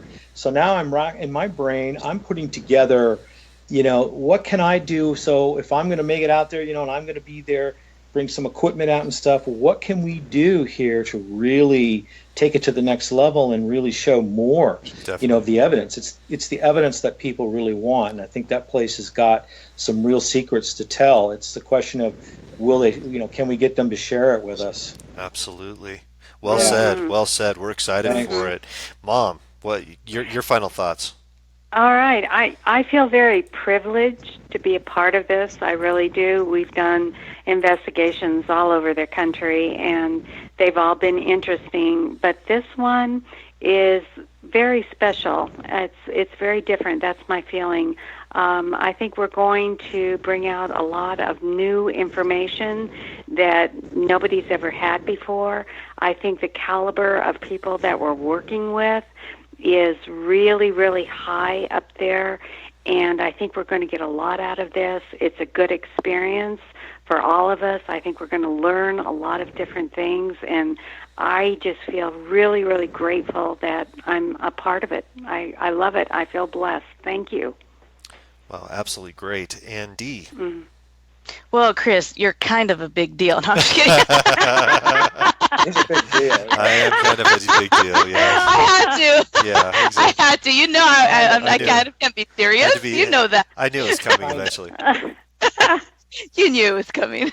No, I was very happy with we talked about it, and I told you I was really happy with the way it all came together. I thought it was represented very well. I do have to say I thought that what you did, Jim, especially when it focuses on, when we focus on, the scratches on the back of the neck and all that, it was very well done, because I think the feeling comes across very well. Because although I know a lot of people were asking, oh my God, maybe you've never, and Chris knows my story. I've told him before. He knows that it's not the first time something like that has happened to me. It's not the first time I've battled something like that. He knows that, and David's in the chat room, and he can also vouch for that. I've been through a lot when it involves the paranormal, and I've had to deal with negative things before, but I really thought that the feeling comes across really well, that although it was, because it was a scary situation, it was, but I think the reason why a lot of people are like, well, how come you were so calm? Because it wasn't the first time, and I already know, and I know in those situations how you're supposed to react and what you're supposed to do and how you're not supposed to feed into that energy and all that stuff. And I do have to agree with Alan. This place calls you back because I've just been thinking, I'm like, I want to go back. I need to go back. It's crazy. And people were saying maybe something you know what? I think something did follow us around and stuck around. And I mean, I won't go into it completely, but Chris, I mean, we had something that happened to not just me, you, and Alan after we did the Box Talk episode where we talked about the Stagecoach Inn. After we aired the episode and we got off the air, it didn't stop for us. No, and that's what listeners don't know. Wow. that was a really, guys. I got to tell you, one Yeah. of the more, and we're not going to get into. I'm not going to let Dee go too far with that, but it was probably one of the more intense paranormal experiences I've ever had in my entire life. Yeah, and I just Bar have none. to say that. I mean, Chris. I mean, we look out for each other, and that day, I don't know what I would have done. You know, if it wasn't for you, you know. Well, And I know that Alan was going through his stuff as well, and he was calling us, and I remember late that night, Alan, you messaged me, he's like, I can't sleep. It was like 3 a.m. Yeah. and you just couldn't sleep, and we talked for a long time, remember? And I think it's the way you react, like Carrie says, I agree, the way you react makes a difference, and who you surround yourself with and their energy. Yes. And I think that makes a big difference too. And you know, Chris, I just have to say right now in front of everybody, thank you, because you really helped me out through that. I mean, even when I got scratched at the place. So yeah, I mean, we look out for each other, like you said, and anytime I would always do that for you. I was Absolutely. going to interject in there real quick while you're talking about that, Ms. D, is I think the TV shows, the ghost shows, have really influenced people, because as soon as you hear something, you're supposed to go, dude, did you hear that? Or if you get scratched, you got to go screaming and running straight out of that house. You know, you got scratched. It's demonic. You need to run straight to a church or a synagogue or something. Right, because, right. Yeah, get some holy water, because that's that's what you do in the land of TV world. It's not the time to be like, dude, oh my God, dude. Oh, no, and we don't react like that, you know? Right. It's not like that. Scratch. Remain calm and investigate. Exactly. I like that. We need to make that shirt. Remain calm Yeah. and Remain investigate. calm and investigate. Right. You can have that one. I'll copyright it for you. I was going to give that one to you, Jim. It doesn't make investigation any better with swear words or all that stuff. You people lose track of what investigating means. It means to investigate. Right. It doesn't mean Drama. You got, It doesn't mean drama. you got time Right. for the shit. Oh, Right. No drama. Oh. Dude, bleep, did you hear that? It's like, Yeah. do we have to have that? Well, and that's something that we've preached for a long time. I know me and Mom have, and I think you guys have too. Is respect in investigation Right. and ghost hunting. If you're going to go in and try to attempt to communicate with a spirit, do you want would you want somebody to come to you with respect and say, hey, listen, this is why I'm here. This is what I'm doing.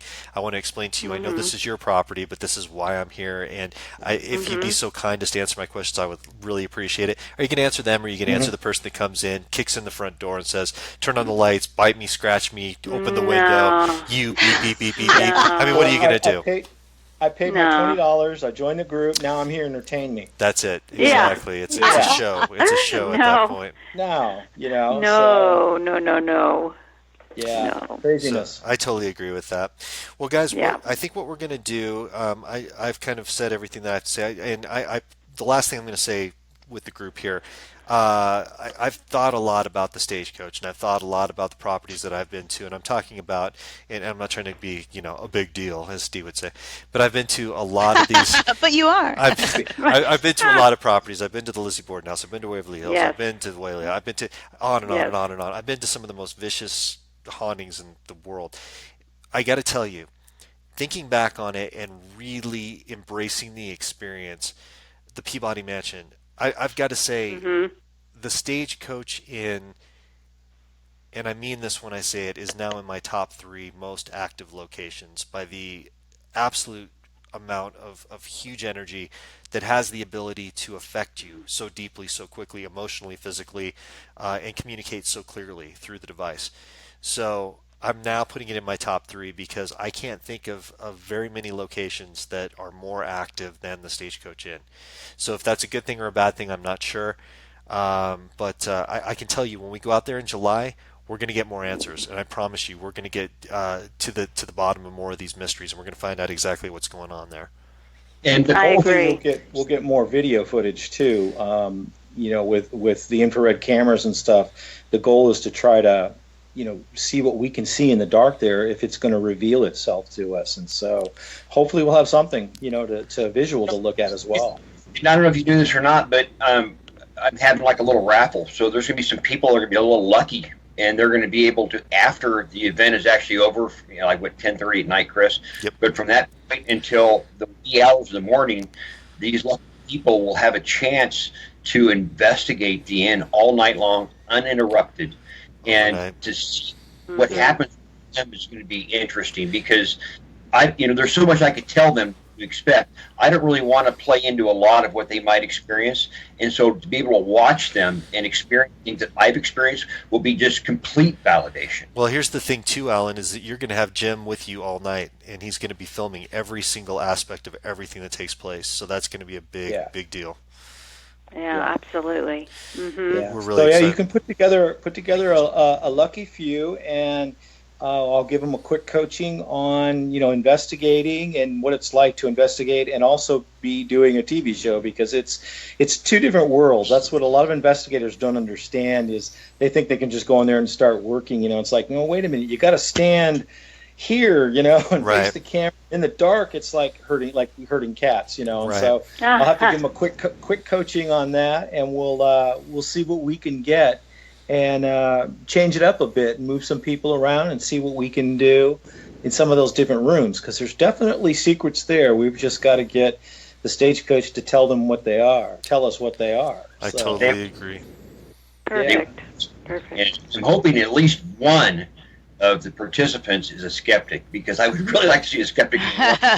Oh, we'll get one. There's always one that wants to There's always one. and then they'll never leave us alone afterwards. That's how that goes. There's always one or more. That's exactly right. it. Okay, so guys, on this portion of the show, I want to thank Jim, I want to thank Alan, I want to thank Mama Moon for being on. Thank you all so much. Sending love to you guys. Looking forward to working with all of you in the future. So thank you all. Thank you. It was Chris. a pleasure. It was a slice of heaven. Yay. Truly. Yay. Slice of heaven. Thanks, guys. And everybody else, make sure to hang out. We are actually going to do a replay of the episode. We're going to air the episode again if you missed it or if you missed part of it. So at this point, we'll go ahead and let Jim, Mama Moon, and Alan go. Thank you, guys. All right. Thank you. Bye, guys. Take care. Bye. Bye. Bye. All right. And is everyone off? Off. Oh, we got one more still on. Yeah. There we go. Jim is hanging on. There he goes. Okay. Is he still on? Nope, he's gone now.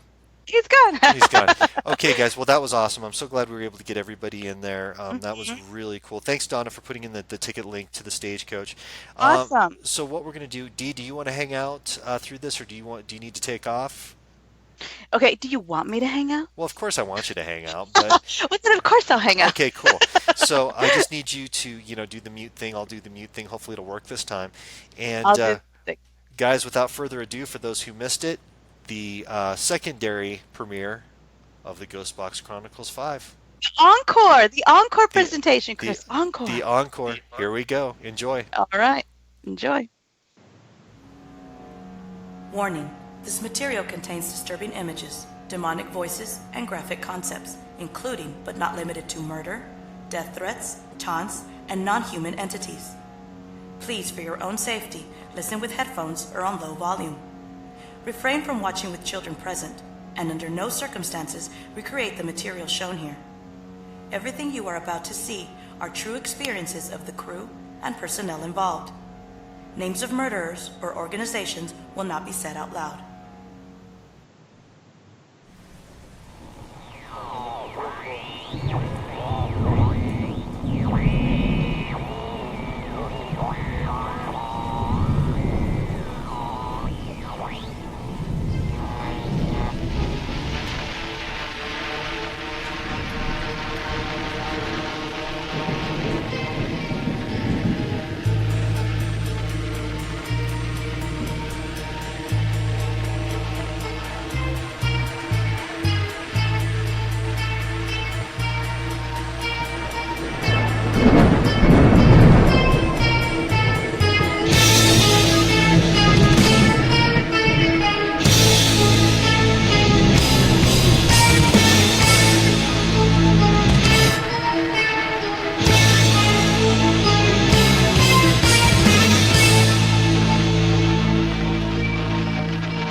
While on their way to conduct a paranormal conference in Manila, Iowa, Chris Moon, Mama Moon, and Dee Garcia were invited by Alan Cornelison Sr. to investigate a little-known property called the Stagecoach Inn, located in the nearby town of Ida Grove. Alan had invited Chris out to use the ghost box at the old house in hopes of discovering what entities still resided there and why. Though Alan sent Chris several video accounts of seemingly amazing things that happened to him there, Chris had to remain impartial and treated it like any other potential investigation. The team could have never been prepared for what they were about to encounter. Hey everybody, we are out here at the Stagecoach Inn. Very, very active property that some very nice people have invited us to come and take a look at, do some filming, and hopefully get to the bottom of a few things here at this location. Just wanted to really quickly, this should be more of a lighthearted moment, but just walking through this place, already had a few things happen. So wanted to go kind of side to side here. Right here, got Mama Moon. Hi. Good to have you. And to this side, somebody I've been waiting to meet for a long time, and I finally had a chance to. Hello. Miss Dee Garcia. She's we picked her up from the airport this morning, and she's joined us for the investigation. It's happening right now. I wanted to kind of introduce you to a couple of people and let you know what's happening here before we start walking through. I'm going to go ahead and flip the camera around right now so you guys can see. Okay, I'm going to have Alan introduce himself. This is Alan, guys. Yeah, Alan Cornelison, founder of HAology Paranormal, and this is Dan Lutz. This is my lead investigator. Hello. And we're going to be hopefully getting some fantastic activity out here at the Stagecoach Energy. If you'd like, I can kind of show you a little bit around. That'd be great. This is what's known as what they call the drover's room. This is where farmers would come from Denison, Iowa. They would pass through here. They would go to Fort Dodge with their cattle. A lot of times they'd spend a night here, so they called it the drover's room. This is actually the original size of the log cabin that the Moorheads built back in 1857. We've got a lot of activity in this room. Also over here in this display case, it's really kind of hard to see. There's a shoe in here, and there's also a dress. I feel that shoe was probably used to ward out evil, to keep bad things out. I think the Moorheads knew more about what was going on than I'll really ever know. And I think I'm only beginning to know what's going on here. This is where the area would be where the visitors would eat their meals. Martha Moorhead would fix their meals for them here at this table. This table was used for surgeries. It was also the first hospital. Amputations took place here. There's been a lot of activity in here. We've had people having their hair pulled on, scratches as Dee has encountered. This is the room that I believe John Moore, the gentleman who committed suicide, is most prominent in. I feel that's at least one of whatever resides here. As you notice, there's a lot of antiques in here, and any one of these items could be holding some kind of residual energy. This is the classroom. Go ahead, guys. This is where the children would do their ABCs and 1, 2, 3s. We've caught some activity in here. I caught what I believe was an apparition that moved through this room. It looked as if it was a hand, and it began to morph into fingers. Mm-hmm. It was only briefly, and it was during the daytime hours. Spinning wheel behind me has been captured twice, moving. The first time it was moving rather rapidly, and the second time I was doing a daytime investigation. I just panned to this spinning wheel and said, go ahead and make it turn. I was just in kind of a joking manner. I turned back around and it was filming up the staircase, came back, and it was spinning like nobody's business. Look at that. Look at that. Question for you, Mom. Do you feel the sick child here? Definitely. There were several, but this one female I really feel. I'm picking up about an age of 6, and again, something to do with respiratory. That's what I'm Yeah. Mm-hmm. Yeah. Probably tuberculosis, something like that. This was Judge Moorhead's office. He was the judge of Ida County. He wasn't a judge like you would think, and did a lot of criminal trials. He did do some criminal, but mostly it was land disputes. These are the stairs to upstairs, and boy, it gets intense up there, guys. We already went up once. We're going to try to walk up there again, and I guess I'll lead the way this time if that's all right. This is the room that I like to talk a lot about. We've had a lot of activity in here. This is where we heard that scream when me and Eric Klein were investigating here. We were all upstairs, standing directly here. The scream came from the staircase. We know it did. This hole over here, back in the 1800s during the Indian Wars, if Indians were about, the Moorheads would put the children in there, and they would take a dresser, and they would put the dresser in front of the hole, and you hear a child, I'm guessing about 14, that said, someone save us. This would have been Anna's room. This was the only daughter. I took a photo many years ago. It was back 2014. But vividly, I could see a face through this window. I feel like I can't breathe. Yeah, it's getting real bad now.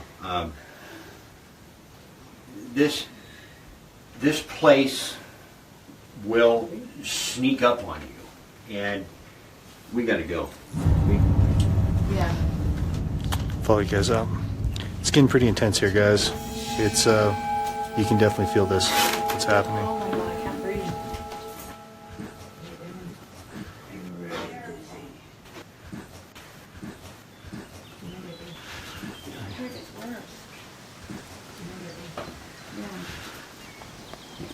It's crazy, guys. Lot of activity here. Tons of activity. I'm definitely feeling some interesting vibes going on in there. I think that the land is a lot to do with it. I think that everything that happened in here with the Native American attacks, there's definitely children in there. There's definitely, I mean, obviously a lot of death. I mean, you don't have to be psychic to feel that. There's a lot going on here. Obviously the land plays into this, guys. Like we said, the activities that have happened here from what we just learned about, they obviously play into these things. But I feel like these spirits are really trying to reach out. I think that they're trying to get in touch with us. And I'm trying to get a shot here. Try to figure out exactly what's going on. So I don't know what's going to happen tonight, guys. And I usually don't try not to be a big, ooh-ah, doomsayer kind of person, but I'm not feeling real comfortable about going back in, I'll be honest with you. Any prayers you guys can send, any positive energy, we would really, really appreciate it, because like I said, you guys know me, I'm not a big ooh-ah doomsayer, but this one feels weird. This one feels really strange. It does. So I don't know what's going to happen. I'm not sure exactly what's going to go down here.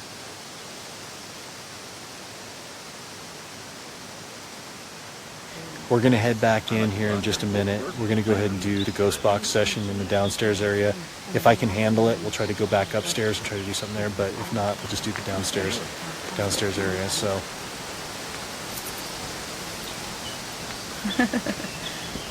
bye, guys. Send you prayers. Bye. Thank you.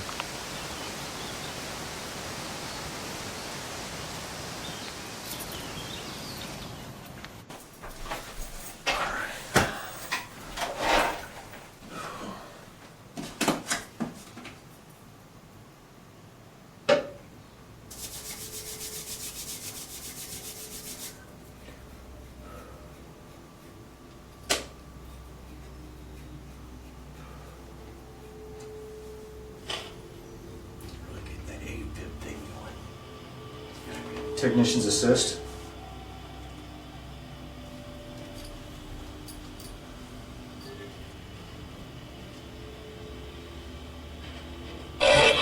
Hello. I heard you. Thank you. Who's with us right now, please? Can you give us your name?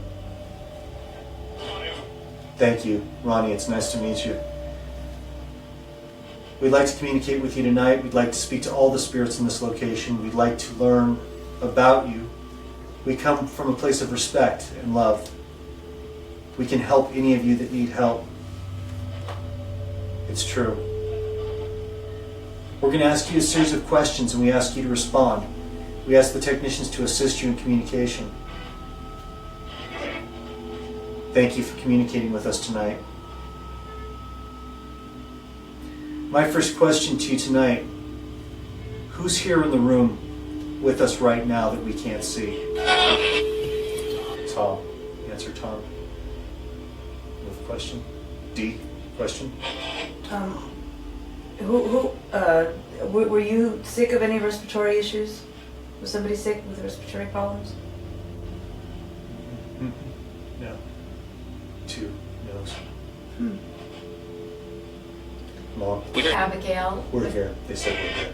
Abigail, was that your dress that we saw hanging in the front part of the house?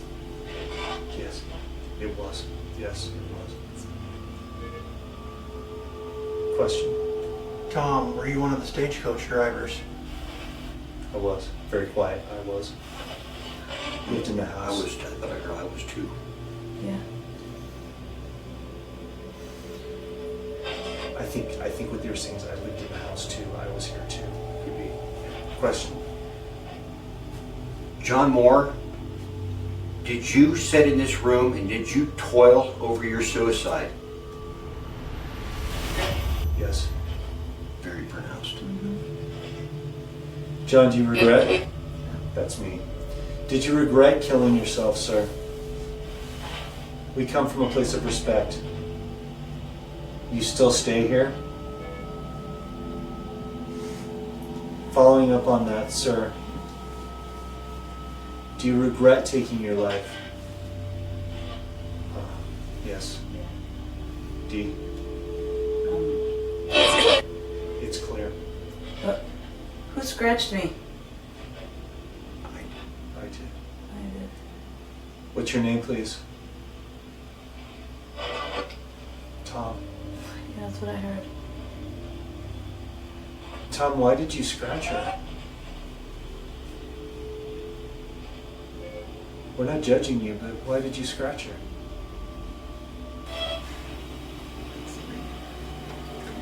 John, can you tell me, No, you don't belong here. Yeah, I heard that. What I tell you earlier. Mm-hmm. Yeah. John, can you explain to me, were you physically ill? Is this what made you decide to take your life, or was it something else?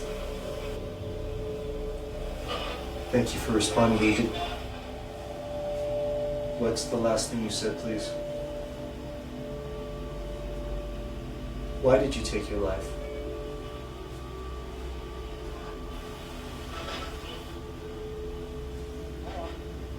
I was wrong. I was wrong. That was the same voice we heard, a very pronounced yes. Same voice. John, can you tell us, I know you've been asked this question before, but are you upset that they never gave you a headstone? It was. It was. John, I know that I come out here and I investigate, and You're the person I am the person. who talks. Have I tormented you, and in turn you torment me back?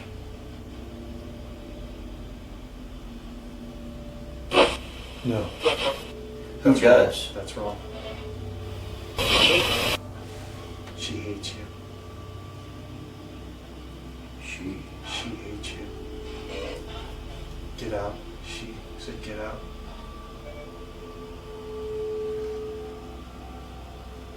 What's your name, man? What's your name, man? Martha. That was Martha, Yeah. clear as a freaking bell. Martha, are you angry? Greg? Martha, I just want to say we mean you absolutely no harm. We come from a place of love and we want to help you if we can help you. We're here to voice what you have to say. Okay, I understand. Martha, are you a religious woman? Martha, do you believe in God? No. I heard no. No. Twice no. Why would that be? Martha? Oh, Tears. Tears. She's in tears. She lost her love. she's trapped here. Yeah. Martha, did you... God left her Did God not find you? Did God abandon you here? Where she died, after where she died. Martha, can we help you go home? Martha, do you want to go to the light? Do you want to see your family? Be with God. We can help you.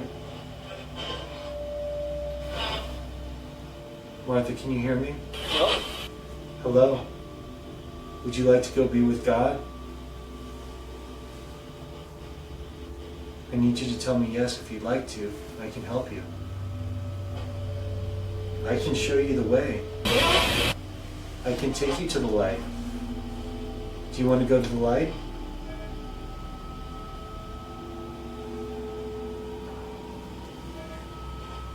She's afraid. Martha, you listen to us talk, and if you choose to go, you come back and tell me and I'll help you. I'm sending you love. You're going to be okay. Get out. That was a get out. Are there children being held here against their will? Technicians assist. That's right. Family? Is this a family? He's looking for his family. They're here. He's alone. Someone's saying this. Would you like us to help you? Do you want to go home? 19 here. 19 here. We have 19 in the room. 19 spirits with us right now. Yeah. Thank you. It's bad now. Behind them. Thank you. I'll be back. Goodbye. This is getting nasty. Are you okay? You gonna go outside? There's something bad here. Go outside.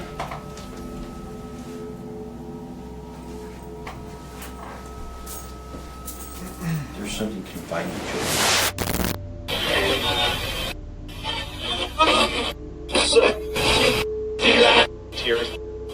Yes. Okay, this is during the Ghost Box session, guys. We just came outside. I just was attacked by something inside the house. This is, we just walked out here. Dee just got attacked by something that's clawing the back of her neck here. It's really, if you guys can see these welts forming on the back of her neck right here. See how clear they are?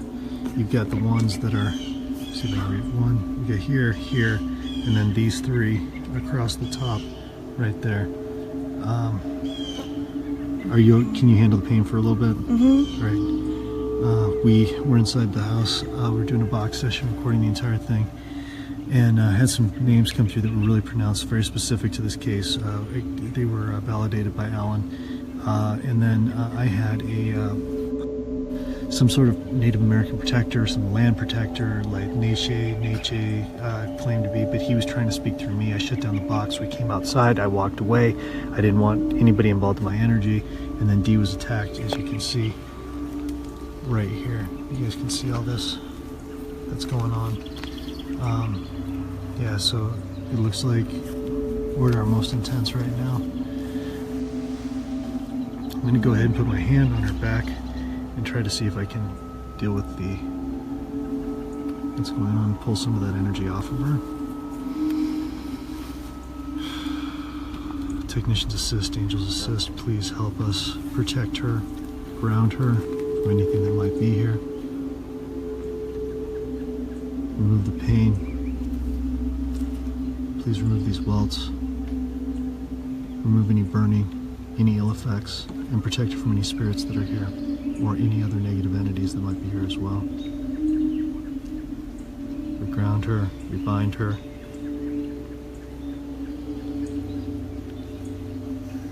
Thank you. How's it feeling? Getting better? Yeah. I feel the ground for this one.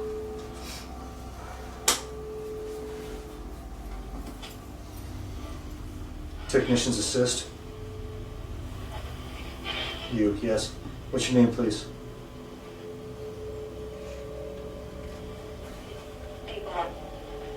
Hello, it's her.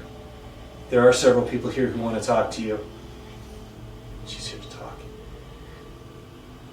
I want to reach out to the Great Spirit on this land. I'd like to explain that though my blood, our blood, is not... It doesn't match. Doesn't match. It doesn't match. It's correct. But I'd like to tell you that in the day and age that we are now, we come in peace. The natives of this land have all come together in unity to preserve the heritage of the great nation. I'd like to explain this to you because we want you to know that we're not here to harm anyone. We're not here to frighten. We're not here to harm you. We're simply here to explain what's happening and see if that we can bring peace to this land and bring peace to the spirits here. For those who've done you injustice, I'd like to apologize for those individuals as they didn't understand. They did you a great wrong. And yes, they were heathens, yes. And I agree, it was a terrible injustice that was done. I'd like to ask you in purity, in love, and in light to please seek forgiveness. Please work with us to bring unity. To bring unity back to this land. To bring unity back to this universe. I beg this of you, and I come in humility and peace. I ask the technicians and I ask the guides to please assist me in bringing peace and love to this work, to this land, and the spirits that are here. The great spirit that protects this land that's so strong and mighty. I ask for your forgiveness. I ask for your love.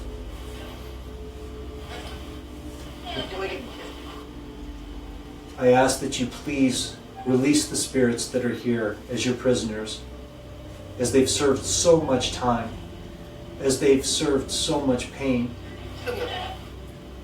I'd like to send them through to their love, to their makers. I'd like to send them through to see their families again, their ancestors. Would you allow us to do this, please? Your great power, we ask this of you. Will you allow this? Please speak to me in my native tongue. Will you allow them to lead? I understand that there's fear. I understand that you're very angry and your anger is justified. I'm just a person.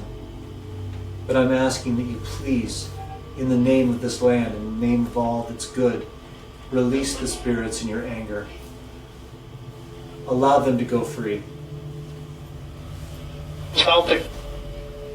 My technicians, my guides, my angels, they're helping.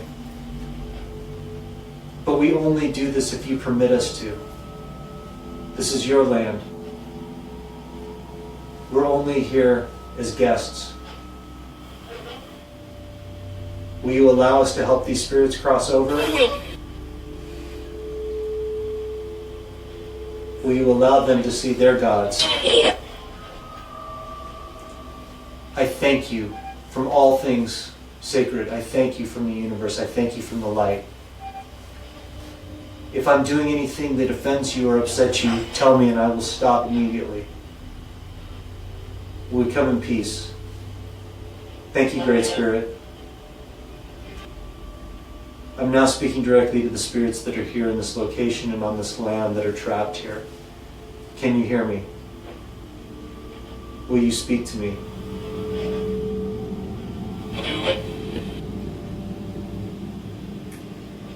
Martha, are you still here with us? She's right here in the home. Will you talk to us now? Martha, will you speak to us now? Me. Yes. She's suffering. Martha, are you angry with us because we all come from different tribes, but we all have Indian heritage?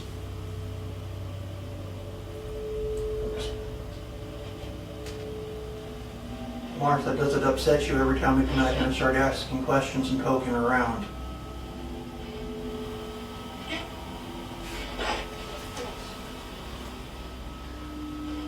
I'm going to ask whomever is here, do you use that staircase as a doorway to go between your world and mine? Yes. Very, very pronounced. Thank you for answering our question. Always. They always use the staircase. Technicians assist, please adjust. Who's sitting here with me now? Across the table. Can you tell me your name, please?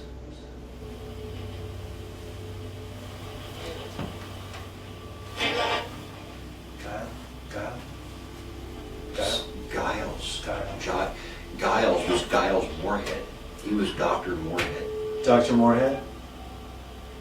Sir, is that you sitting It here? says Giles. Giles Moorhead. Giles Moorhead? Yes. Bingo! He's free now. Did we just free you tonight, sir? Now. Free now. Did you find your family, sir? Laughing. He did. Thank you, sir. Does Martha want you to help her cross over? Martha, can we help you? No. That's it. Something just scratched that way. How many children have passed away here at the house? 2 children. Were they your children? They're talking to you. Talking to you. The child just talked to you. Said I hi. heard her. Yeah. What's your name, sweetheart?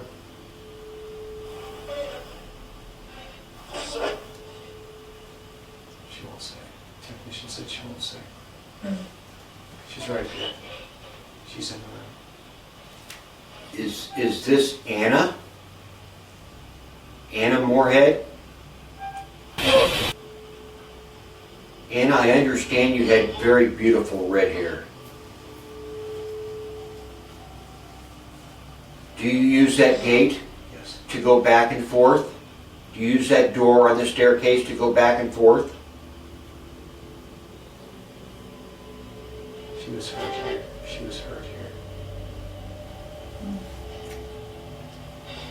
And I hear you now. You're so pretty. Did you have the red hair? Was that you? No, not Anna. What was your name, sweetie? I know you died here, but what was your name? We can help you. Don't worry, we can help. I know you died here, sweetie. I'm just trying to figure out what happened. I'm sorry that you're scared. Does your name start with a K?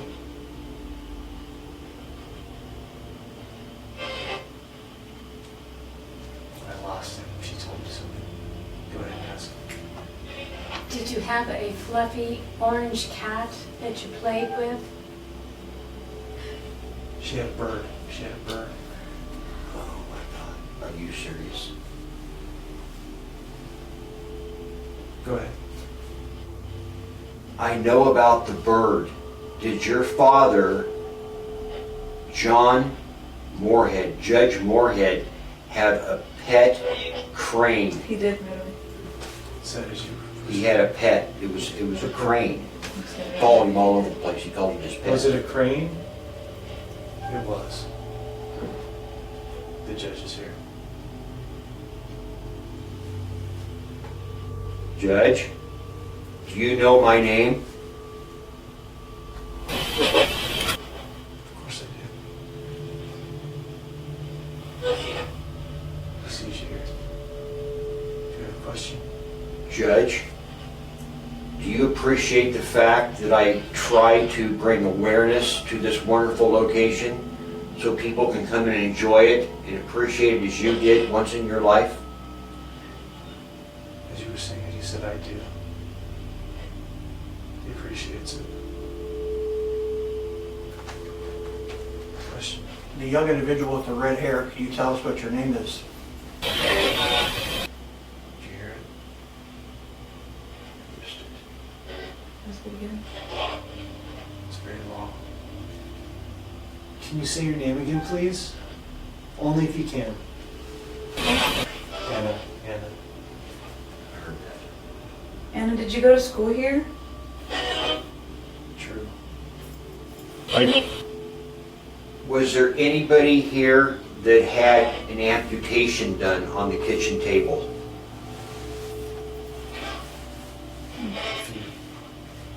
Me and Dan are both going to spend the night out here. Do we have your permission to do so? You know you do. You know who that is. Jana. Alan and Daniel stayed overnight at the inn to continue the investigation. When asked if the spirits were angered that we brought the ghost box in to investigate, the motion sensor on the stairs suddenly went off. So what did you think of Chris Moon? He came out here and he tried to, figure out who you are. Did that impress you? Or to make you mad?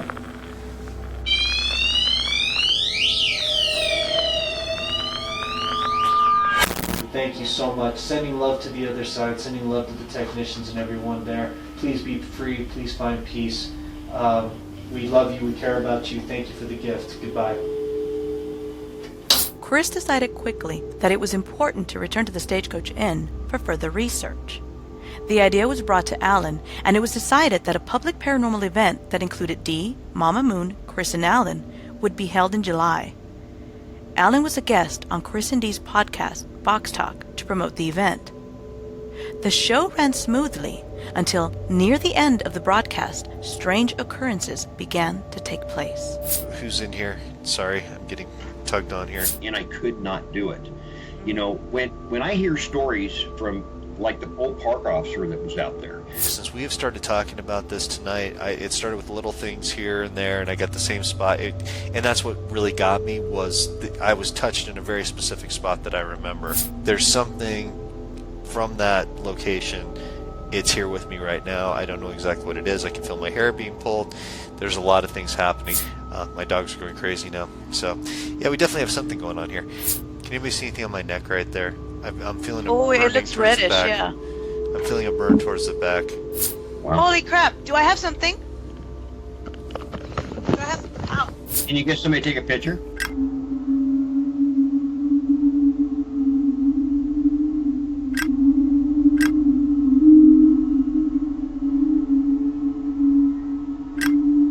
Yeah, there's some weird things happening right now. Is your neck still burning? My neck is burning right here, right in the same bad. spot.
Okay, guys, we are back, and I just want to show you this as we're coming back. Hopefully, Dee hears me. Are you there, Dee?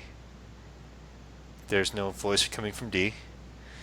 There it is. Oh, hey, there's their voice. I just am. want to show you, as we were watching that episode, guys, I just want to show you my screen here so you guys can see exactly what I was seeing the whole time. Was like, What do you see? let's see if I. It's hard to see with all the light, but basically, it's not going to show it really. But it was just frozen on the scene. The chat room was moving, but there was no audio or video. Cut. I love that. Your mom cut, cut, cut, cut. I just saw it. Yeah, her little cut, cut, cut. That's our sit, Ubu sit, by the way, guys. That's the thing. I'm glad you liked it, Colette. Thanks, Anne. Appreciate it. I'm glad that, yeah, Robin, your phone froze too. Angelina says you're the voice, the queen of voiceover work. Thank you. Yeah, I'm going to get this up on YouTube tonight, guys. But we had a lot of people who had Facebook issues tonight, so we decided the best thing to do was to run an encore right after Live Inside the Box. We had some technical issues, we had some weird stuff happen, but that's not weird with the Stagecoach Inn. So, once again, if you enjoyed the episode, I am going to post this up on my YouTube channel, which is if you go to YouTube, it's Man is the Moon is the I'll put it in there. That's what I do. Thank you. Voiceovers and that. That's what she does. You. Yeah, she's got it.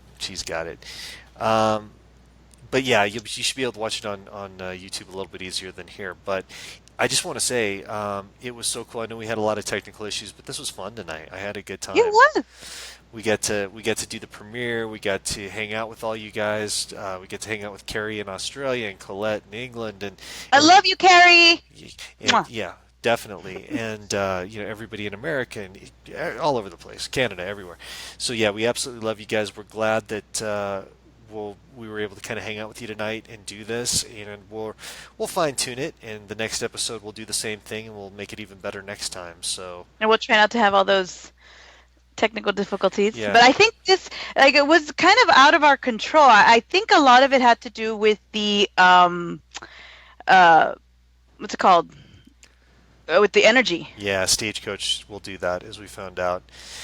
So yeah, last thing I just wanted to say, guys, about this is if you guys get a chance, if you're anywhere near Iowa or you want to travel to Iowa, don't miss this event because it's going to be I'll put the big. ticket link in there. Yeah, it's going to be big. We're going to have fun. We're going to go out there. We're going to investigate. If you guys want to be part of a filming project that has to do with that, please grab your tickets ASAP. We have quite a few people I know that are already signing up, so please get your tickets before it sells out.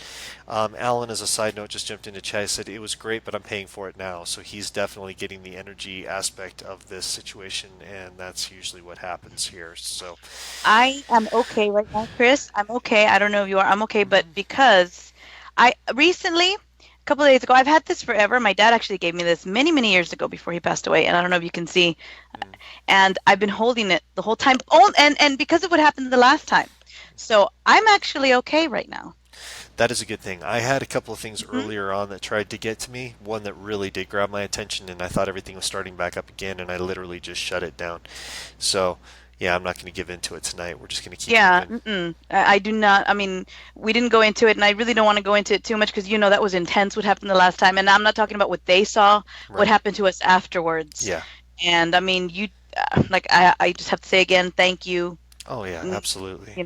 I mean, guys, and we're in different states, So I'm South Texas. He says I'm in Mexico. Pretty damn close.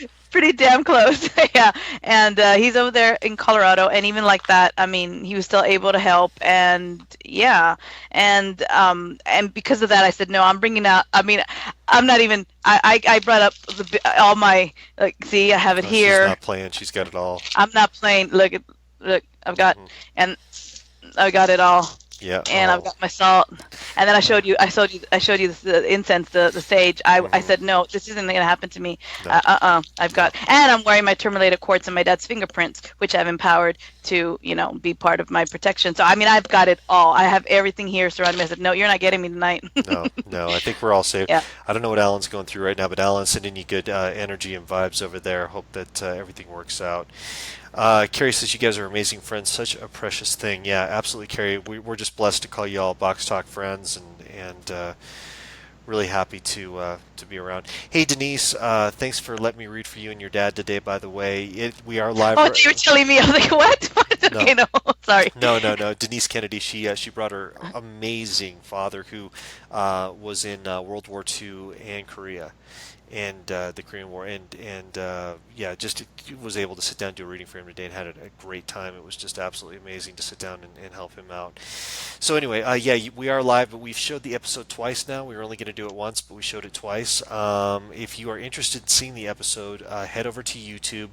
Once again, my username is Man is the Moon, and you can watch all of the Ghost Box Chronicles episodes, the live inside the boxes. You can watch all the box talk episodes. You can even watch Here Comes the Groom. God help you if you want to watch that one. But all the different ones that are out there. So yeah. Did you put it up already? Yeah, it's already in the. It's already the Yay! first and I second can't already wait in there. to share that. Yes. You are most welcome. This Denise, not you, Denise. This Denise.